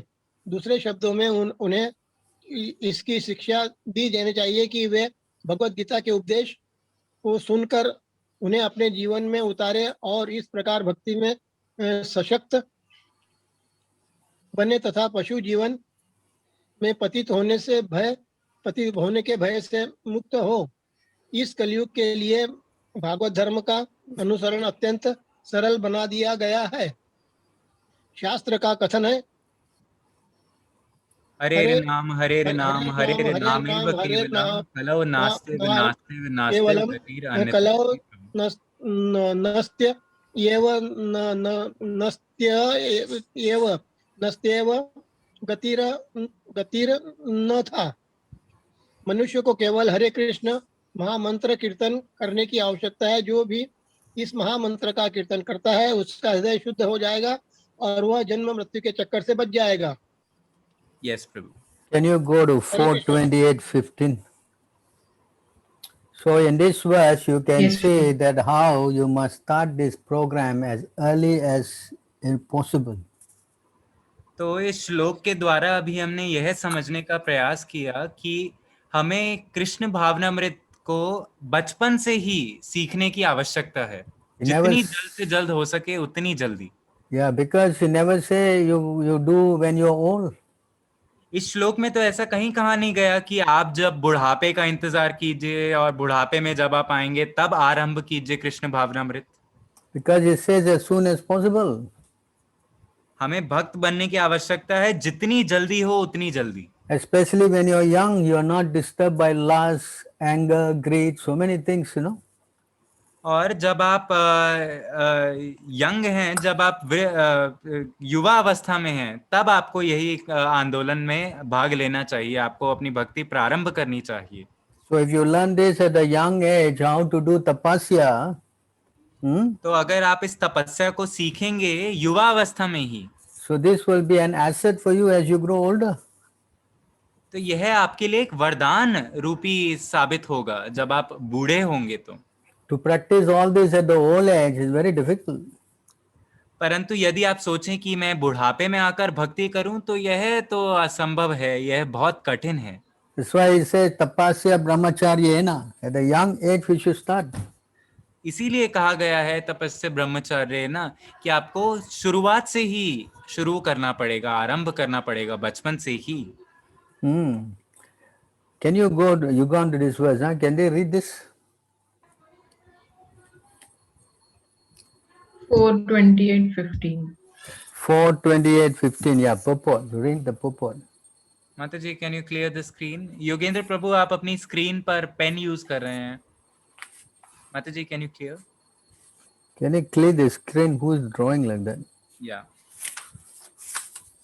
Tapasya brahmacharyena. I mean, sorry, this verse. Can you read the purport? जी, तात्पर्य कोई पढ़ना चाहता है तो वह पढ़ सकता है। जीवन की अंतिम अवस्था में रोगों के प्रभाव से शरीर के विभिन्न द्वार अवरुद्ध हो जाते हैं, जिसका कारण है कफ, पित्त और वात का असंतुलन। इससे जीव अपने कष्ट को व्यक्त नहीं कर पाता और उनके विचार और उनके चारों ओर खड़े रहने वाले संबंधी मरणासन्न मनुष्य के गुर गुर की आवाज सुनते हैं। राजा अकुल शेखर ने अपने मुकुंद माला स्तोत्र में कहा है, कृष्णा त्वदीय पद पंकज पंजरांतम अद्यैव विशतु मे मानस राजहंस प्राण प्रयाण समय कफवात पित्तय कंठावरोदन विधौ स्मरणं कुतस्ते। करेंगे, सुबह से आएंगे। Can you mute all the others? Huh?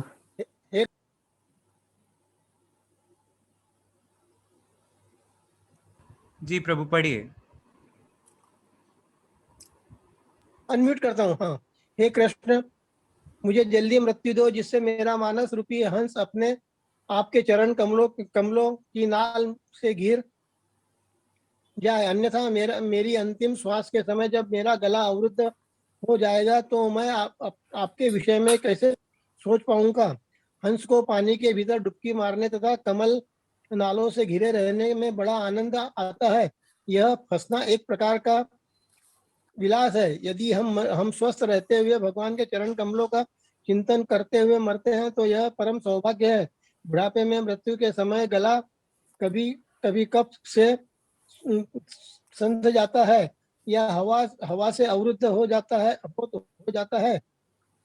ऐसी अवस्था में हरे कृष्ण मंत्र का उच्चारण नहीं हो पाता। इस तरह मनुष्य को भूल जाता है, मनुष्य कृष्ण को भूल जाता है। निसंदेह जो कृष्ण भक्ति में दृढ़ है वे जीवन के किसी भी अवस्था में, विशेष करके जब उन्हें मृत्यु की सूचना मिलती है, कृष्ण को नहीं भूल सकते, क्योंकि वे हरे कृष्ण मंत्र जपने में अभ्यस्त होते हैं। Yes, Prabhu. So you can see how it is very risky to take the chance at old age and wait to do all this old, you know. तो आप देख सकते हैं, आप समझ सकते हैं इस तात्पर्य से कि आप बुढ़ापे का इंतजार अगर करेंगे तो आप वास्तविकता में मूर्खता दिखा रहे हैं, आप मूर्ख बन रहे हैं। So why don't you also start studying all your material thing when you grow old? Will you do that? तो आप अपने भौतिक विषय की, जैसे हम बचपन से ही पढ़ाई करते हैं, आप बुढ़ापे का इंतजार कीजिए, आप तब पढ़िए ये सब चीजें। आप ये भौतिक चीजों की ज्ञान क्यों लेते हैं बचपन से? Huh? Material thing you start as early as 3 years old teaching the kid. Huh? And spiritual thing you want to study when you grow 90 years old. What kind of logic is this? तो भौतिक शिक्षा तो हम लेना चाहते हैं जब हम 3 वर्ष के हो जाते हैं, पर जब आध्यात्मिक शिक्षा का सवाल आता है तब हम चाहते हैं कि हम बुढ़ापे का इंतजार करें। ये क्या मत है? Huh? Tell me, what is this logic? क्या ये बुद्धिमता है? Tell me, what is this logic? Is it correct logic? Something which is most important, huh? Correct? आध्यात्मिक शिक्षा सबसे अधिक महत्वपूर्ण शिक्षा है। And that you want to do when you are very, very old. Huh? और उसे आप तब ग्रहण करना चाहते हैं जब आप बूढ़े हो जाएंगे। And then something which is useless, because this material thing is all useless anyway. और परंतु जब हम भौतिक शिक्षा ही 3 वर्ष से ग्रहण करते हैं तो हमें यह समझना चाहिए ये भौतिक शिक्षा तो है ही किसी काम की नहीं।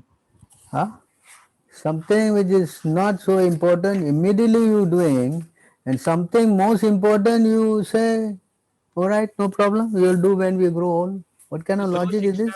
जो शिक्षा महत्वपूर्ण नहीं है उसे तो आप इतना जल्दी सीखना चाहते हैं, परंतु आध्यात्मिक शिक्षा जो कि सबसे महत्वपूर्ण विषय है हमारे जीवन काल के लिए, उसे आप बुढ़ापे तक का इंतजार करना चाहते हैं उसे सीखने के लिए। 11:9:29 अब हम श्रीमद् भागवतम के 11वें स्कंद में जा रहे हैं, दूसरे अध्याय के 29वें श्लोक।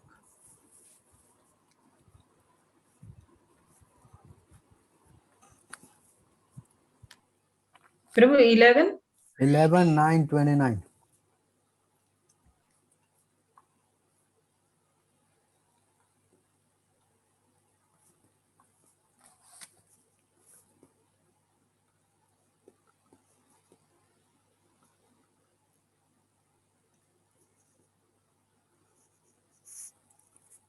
Got it?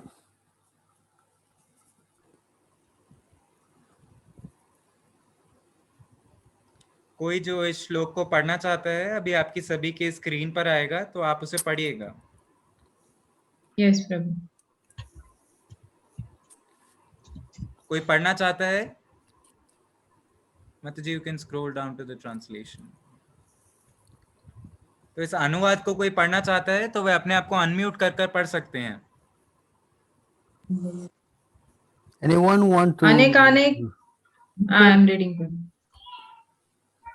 अनेक जन्मों और मृत्यु के पश्चात यह दुर्लभ मानव जीवन मिलता है जो अनित्य होने पर भी मनुष्य को सर्वोच्च सिद्धि प्राप्त करने का अवसर प्रदान करता है। इसलिए धीर मनुष्य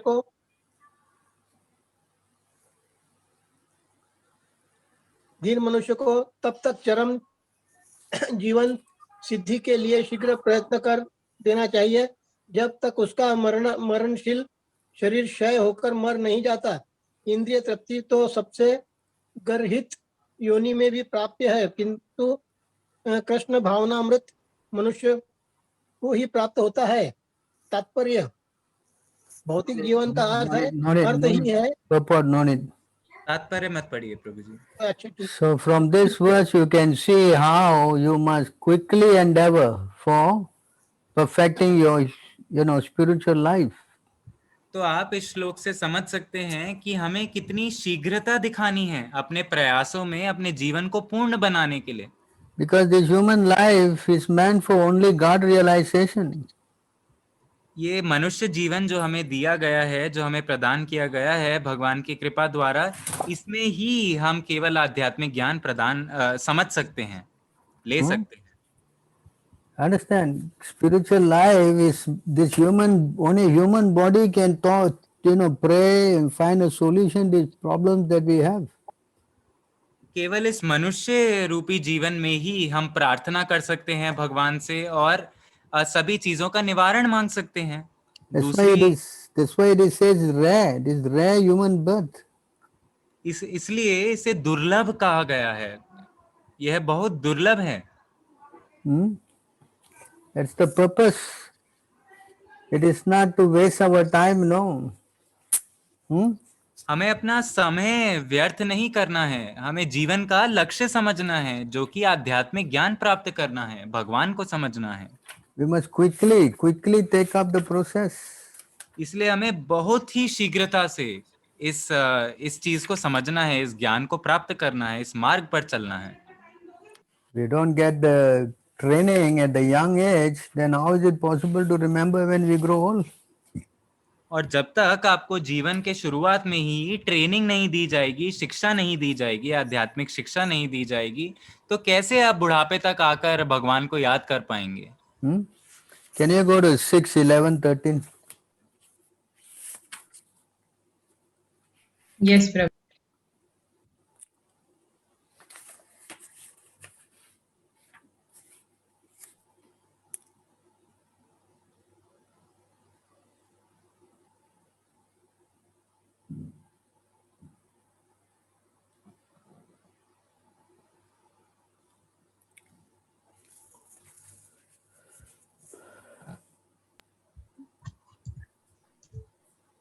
Prabhu, this verse is regarding Vritasura. 7, 6, 11, 13. 7, 6, 11, 13. Prabhu, 7, 6, 11, 13. Yeah, 7, 6, huh? 7, 6, 11, Mataji. Okay.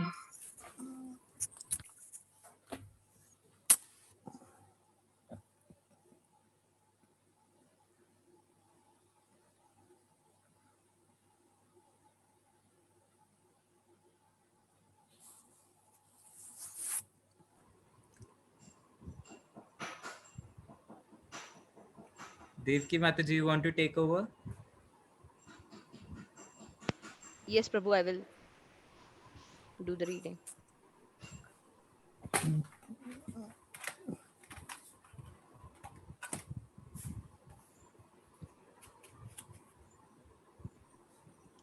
भला ऐसा मनुष्य जो अपने परिवार के प्रति अत्यधिक स्नेहिल हो और जिसके हृदय में सदैव उनकी आकृतियां रहती हो, वह किस तरह उनका संग छोड़ सकता है? विशेषकर पत्नी सदैव अत्यंत दयालु तथा सहानुभूति पूर्ण होती है और अपने पति को सदैव एकांत में प्रसन्न करती है. भला ऐसा कौन होगा जो ऐसी प्रिय तथा स्नेहिल पत्नी की संगत का त्याग करता हो? छोटे छोटे बालक तोतली बोली बोलते हैं जो सुनने में अत्यंत मधुर लगती है और उनके पिता सदैव उनके मधुर शब्दों के विषय में सोचते रहते हैं. वह भला उनका संग किस तरह छोड़ सकता है? किसी भी मनुष्य को अपने वृद्ध माता पिता, अपने पुत्र तथा पुत्रियां भी अत्यंत प्रिय होते हैं. पुत्री अपने पिता की अत्यंत लाडली होती है और अपनी ससुराल में रहती हुए भी वह अनेक अलंकृत साज समान होती है और अनेक पशु तथा नौकर भी रहते हैं. भला ऐसे आराम को कौन छोड़ना चाहता है? आसक्त गृहस्थ उस रेशम कीट की तरह है जो अपने चारों ओर धागा बुनकर अपने को बंदी बना लेता है और फिर उससे निकल पाने में असमर्थ रहता है. केवल 2 इंद्रियों शीश्न तथा जिह्वा की तुष्टि के लिए मनुष्य भौतिक दशाओं से बंध जाता है. माताजी, कैन यू स्क्रॉल डाउन? कोई इनसे कैसे बच सकता है? प्रभु purport also. No, next verse. Okay.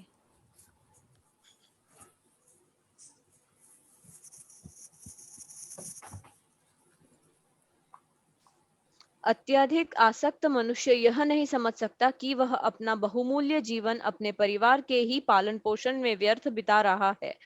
वह यह भी नहीं समझ पाता कि इस मनुष्य जीवन का जो परम सत्य के साक्षात्कार के लिए उपयुक्त है, उद्देश्य अदृश्य रूप से विनष्ट हो रहा है. फिर भी वह इतनी चतुरता एवं सावधानी से देखता रहता है कि दुर्व्यवस्था के कारण एक भी पाई न खोई जाए. किस प्रकार यद्यपि संसार में आसक्त व्यक्ति सदैव तीनों प्रकार के कष्ट सहता रहता है, किंतु वह इस संसार के प्रति अरुचि उत्पन्न नहीं कर पाता. Yes, Prabhu. Next verse.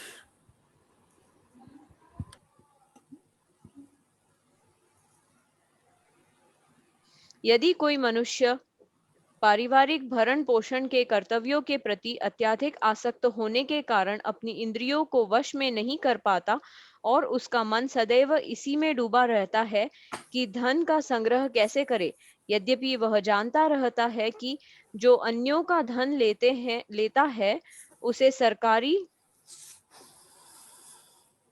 नियमों और मृत्यु के बाद यमराज के नियमों द्वारा दंडित होना पड़ेगा, तो भी वह धन अर्जित करने के लिए दूसरों को धोखा देता रहता है. प्रभु. Next verse. Next. What is the next verse? Next verse 16. Read that. Hey Read that. मित्रों, हे असुर पुत्रों, इस भौतिक जगत में शिक्षा में अग्रणी लगने वाले व्यक्ति भी यह विचार करने की प्रवृत्ति रखते हैं, यह मेरा है और यह पराया है. इस प्रकार वे सीमित पारिवारिक जीवन की धारणा में अपने परिवारों को जीवन की आवश्यकताएं प्रदान करने में लगे रहते हैं, मानो अशिक्षित कुत्ते बिल्ली हो. वे आध्यात्मिक ज्ञान ग्रहण नहीं कर सकते, प्रत्युत में मोहग्रस्त तथा अज्ञान से पूरा भूत हैं. Yes, Prabhu. 17, no? This was 16, Prabhu. 16. Okay, go to the 17, 18.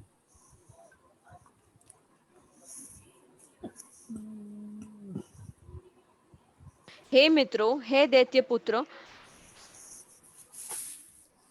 प्रभु. हे मित्रों, हे दैत्य पुत्रों, यह निश्चित है कि भगवान के ज्ञान से विहीन कोई भी अपने को किसी काल या किसी देश से मुक्त करने में समर्थ नहीं रहा है.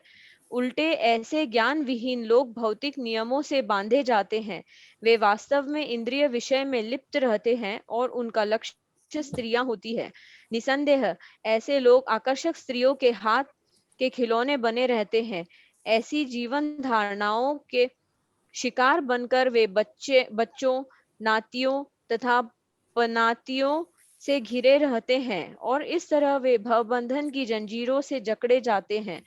जो लोग ऐसी जीवन धारणा में बुरी तरह लिप्त रहते हैं, वे दैत्य कहलाते हैं. इसीलिए यद्यपि तुम सभी दैत्यों के पुत्र हो, किंतु ऐसे व्यक्तियों से दूर रहो और भगवान नारायण की शरण ग्रहण करो, जो समस्त देवताओं के उद्गम है, क्योंकि नारायण भक्तों का चरम लक्ष्य भवबंधन से मुक्ति पाना है.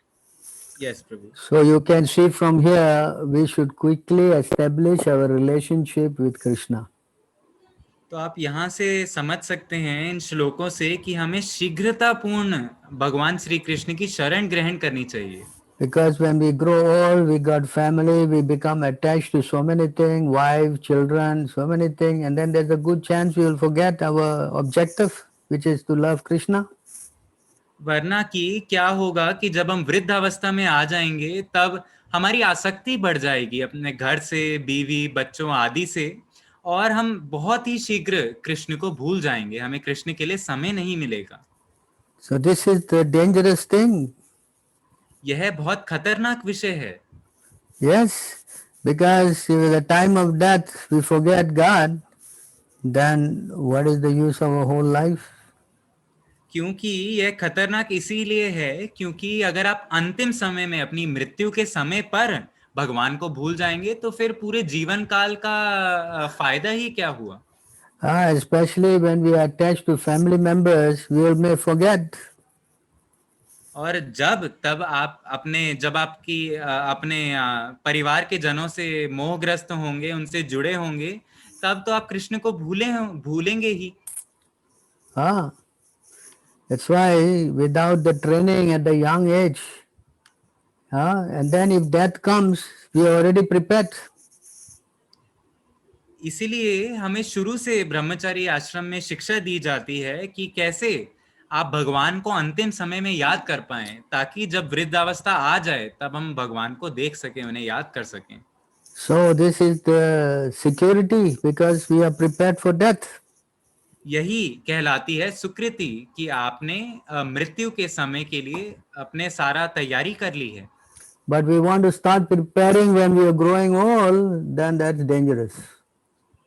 पर आप सोचें कि मैं यह तैयारी अभी नहीं करूंगा, तब करूंगा जब मैं वृद्धावस्था में आ जाऊं, तो वो तो खतरनाक स्थिति हो जाएगी। First of all, whether we will grow old or not, we don't know. सबसे पहला प्रश्न तो यह होना चाहिए कि आप वृद्धावस्था में आएंगे भी या नहीं। Now you got the COVID problem, so maybe many people are dying also very young. अब आप देखिए हमारे पर्यावरण में कोविड की प्रॉब्लम आ गई है, तो कितने सारे जो कि पुरुष अवस्था में है, यौवन अवस्था में है, वे अपने शरीर छोड़ रहे हैं। Instead of thinking of Krishna, you will be thinking of which hospital, which oxygen tank, which bed. This way you will think and die.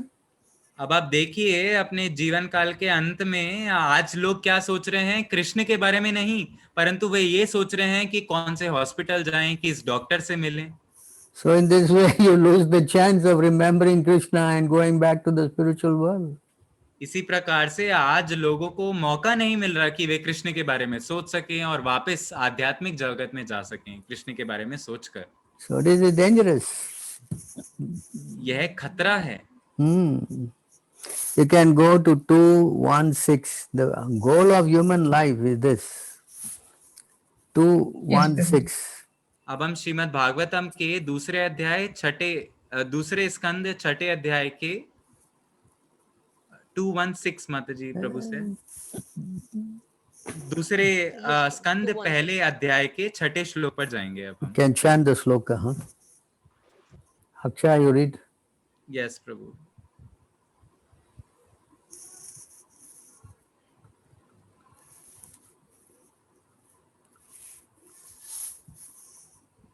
एतावान् सांख्य योगाभ्याम स्वधर्म परिनिष्ठाया जन्मलाभ्य परपुंसाम् अन्ते नारायण स्मृतिः। पदार्थ तथा आत्मा के पूर्ण ज्ञान से, योग शक्ति से या स्वधर्म का भली भांति पालन करने से मानव जीवन की जो सर्वोच्च सिद्धि प्राप्त की जा सकती है, वह माता जी something is interrupting your screen.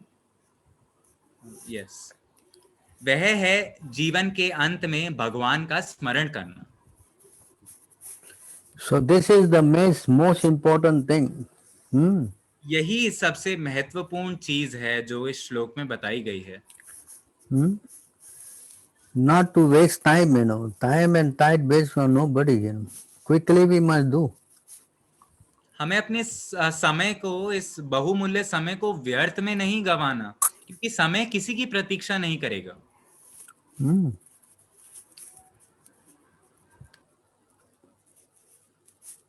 This is the important thing, what to do at the time of death. That is the question. सबसे महत्वपूर्ण प्रश्न जो कि श्रीमद् भागवतम में भी पूछा गया है कि हम मृत्यु के समय पर क्या करें। सबसे महत्वपूर्ण चीज क्या है जो हम कर सकते हैं मृत्यु के समय पर, जब हमारी मृत्यु आ रही है। Because we all are going to die. क्योंकि हम सब मृत तो होंगे ही। And what to do at the time of death is the most important thing. और मृत्यु के समय पर क्या कार्यकलाप करें, यह सबसे महत्वपूर्ण चीज है जानने के लिए। Instead of wasting time trying to do all kind of other thing, which is a waste of time anyway. हमारा प्रयास क्या रहता है कि हम अपने समय को व्यर्थ में गवाते हैं, अन्य अन्य विभिन्न प्रकार की चीजें करते रहते हैं. We cannot carry our wealth with us. We cannot carry our house with us. We cannot carry our children, family, all with us. Nothing we can take. पर जो आज हमारे पास है, जिसमें हम अपना ये बहुमूल्य समय लगा रहे हैं, उदाहरणार्थ जैसे कि घर, पत्नी, बच्चे आदि और धन संपत्ति, यह ऐश्वर्य हम अपने साथ नहीं ले जा सकेंगे मृत्यु के समय पर. The only thing we can take, can go across, is if the Lord helps us by crossing the ocean of birth and death. जो सबसे बहुमूल्य वस्तु है जो हम अपने साथ ले जा पाएंगे, वे है भगवान की कृपा. भगवान की कृपा इस रूप में होगी कि भगवान अगर हमारी सहायता कर दें इस जन्म मृत्यु के संसार को पार करने में. Unless we learn how to surrender to Him, how we can escape this whole difficulty? No? इस भयावक संसार को पार करने में, इस जन्म मृत्यु के संसार को पार करने में, जब तक हमें भगवान की कृपा नहीं मिलेगी, हम कैसे इसे पार कर सकेंगे? So an intelligent person will do this immediately. जो बुद्धिमान व्यक्ति है वह इस मार्ग पर तुरंत चलेगा. Only a fool will waste time. केवल मूर्ख जो लोग हैं वे ही अपने समय को व्यर्थ गवाएंगे, इस मार्ग पर नहीं चलेंगे. Yes. हाँ, सही बात है यह. Who asked this question? Prabhu, it was a question that I got through email, so I don't know the name. Okay, I think I answered okay, huh? Yes. Prabhu, we have some more question. I know it is getting late if you want to answer. What is the question? It's a question by Dushyant Prabhu. I'm able to see in the chat screen. So he's saying, I'll speak in Hindi first, Prabhu, then I'll translate for you. Correct. Bhagavad Gita में भगवान कहते हैं कि सर्वधर्मान परित्यज मामेकम शरणम व्रज. विष्णु, वराह, नरसिम्हा आदि भगवान के ही अवतार हैं. तो पर ये क्या जरूरी है कि हम कृष्ण की ही आराधना करें, कृष्ण को ही पूज्य माने? हम इन सभी कृष्ण के ही अवतारों की पूजा नहीं कर सकते? So Prabhu, the first question by Dushyant Prabhu is that although Krishna has said sarvdharman parityaja mamekam sharanam vraja, but there are different incarnations of Krishna only, like Vishnu, Varaha, Narsimha, etc. So can we not worship them, or do we have to only worship Krishna only? What is the difference? Can you go and read chapter 18, text 65? Shall we read now, Prabhu? Yeah. तो अब हम भगवद गीता के 18वें अध्याय के 65 श्लोक पर जा रहे हैं.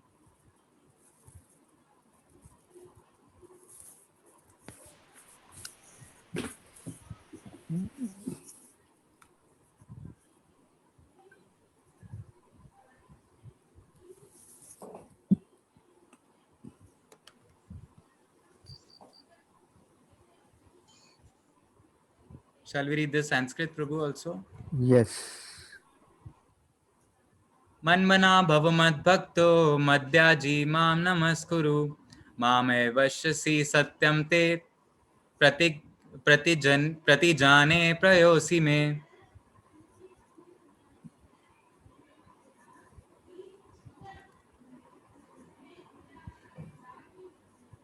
Read the purport, the translation and purport.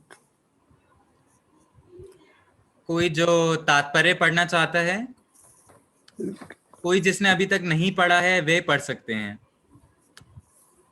कोई भी. हमारे साथ आनंद लीला प्रभु भी हैं, कंती देव प्रभु, राधा प्रिया माता जी, नीता माता जी. आप सभी आज नहीं पढ़े हैं, आप सब भी पढ़ सकते हैं. Yeah, Hindi not so good, I think. They don't want to read. Can you read quickly? Yes, yes, Prabhu. Mata ji, I think तात्पर्य. The purport, Prabhu, right?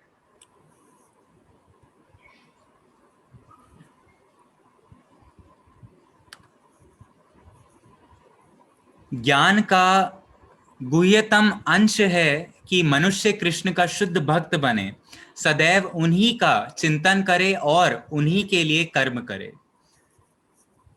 व्यावसायिक ध्यानी बनना ठीक नहीं है.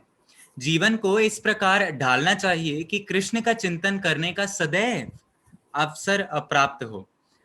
मनुष्य इस प्रकार कर्म करे कि उसके सारे नित्य कर्म कृष्ण के लिए हों। वह अपने जीवन को इस प्रकार व्यवस्थित करे कि 24 घंटे कृष्ण का ही चिंतन करते रहे।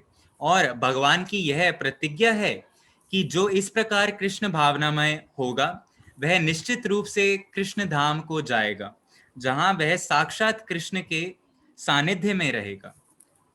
यह गुह्यतम ज्ञान अर्जुन को इसलिए बताया गया क्योंकि वह कृष्ण का प्रिय मित्र यानी कि सखा है। जो कोई भी अर्जुन के पथ का अनुसरण करता है वह कृष्ण का प्रिय सखा बनकर अर्जुन जैसा ही सिद्धि प्राप्त कर सकता है। ये शब्द इस बात पर बल देते हैं कि मनुष्य को अपना मन उस कृष्ण पर एकाग्र करना चाहिए जो दोनों हाथों से वंशी धारण किए, सुंदर मुख वाले तथा अपने बालों में मोरपंख धारण किए हुए सांवले बालक के रूप में है। कृष्ण का वर्णन ब्रह्म संहिता तथा अन्य ग्रंथों में पाया जाता है। मनुष्य को परम ईश्वर के आदि रूप कृष्ण पर अपने मन को एकाग्र करना चाहिए। उसे अपने मन को भगवान के अन्य रूपों की ओर नहीं मोड़ना चाहिए। भगवान के नाना रूप हैं, यथा विष्णु, नारायण, राम, वराह आदि, किंतु भक्त को चाहिए कि अपने मन को उस एक रूप पर केंद्रित करे जो अर्जुन के समक्ष था। कृष्ण के रूप पर मन की ही यह एकाग्रता ज्ञान का गुह्यतम अंश है, जिसका प्राकटीकरण अर्जुन के लिए किया गया क्योंकि वह कृष्ण का अत्यंत प्रिय सखा था। Yes Prabhu. Can you go to the next question? Yes Prabhu. Just a second Prabhu. Yes. So it's a second question by Dushyant Prabhu. So he's saying actually that all the devtas are also devotees of Krishna. So can we not approach them, for example Hanumanji, Shivji, and worship them to reach to Krishna? Can you go to 923? Shall I translate the question Prabhu? Yes. Yes. तो दुष्यंत प्रभु का दूसरा प्रश्न यह है कि सारे देवी देवता कृष्ण के ही भक्त हैं, कृष्ण के ही सेवक हैं, तो क्या हम ऐसे देवी देवता के पास नहीं जा सकते जैसे कि शिव जी, हनुमान जी, जिनके पास जाकर हम कृष्ण की ही भक्ति पाने की प्रार्थना करें, गुहार लगाएं?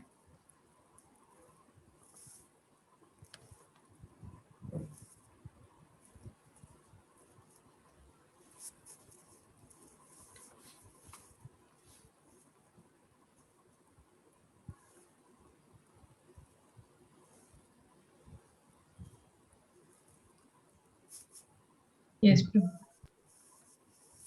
Can you read it Sanskrit as well? येऽप्यन्य देवता भक्त्या यजन्ते श्रद्धयान्विता तेऽपि मामेव Kaunteya यजन्त्य विधिपूर्वकम्।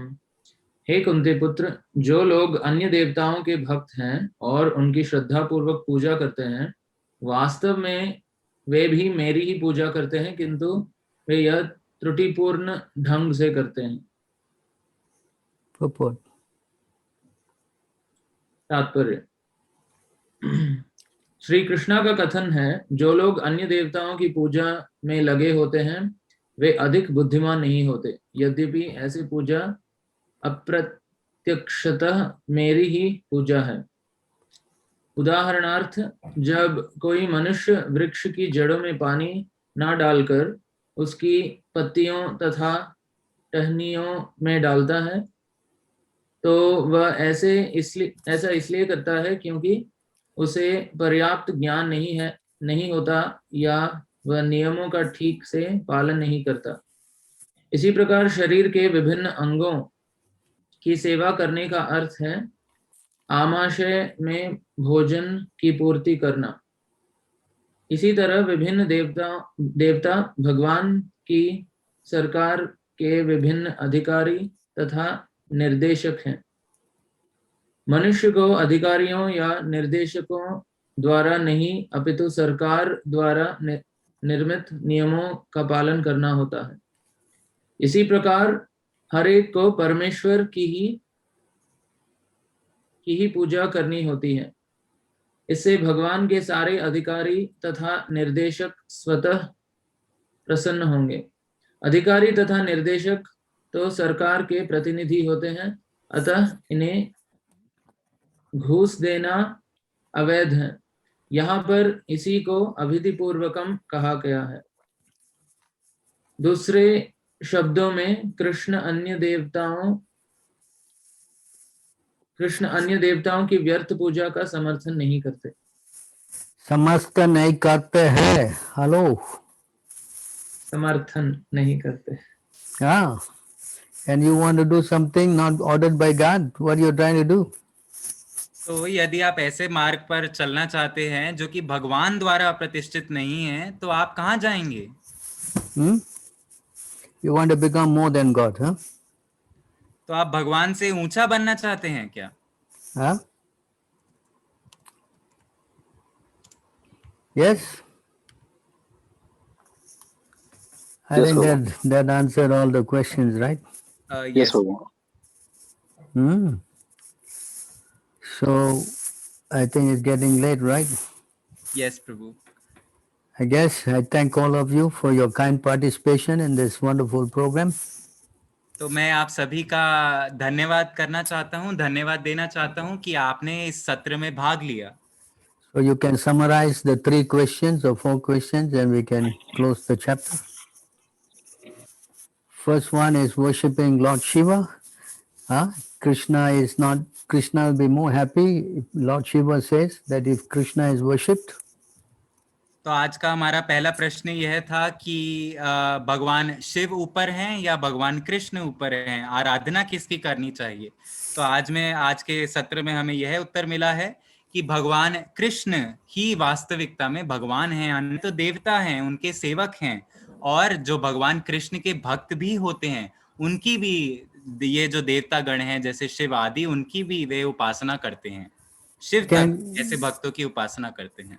Second question is that we better start our spiritual life as young as possible, not to wait until we grow old.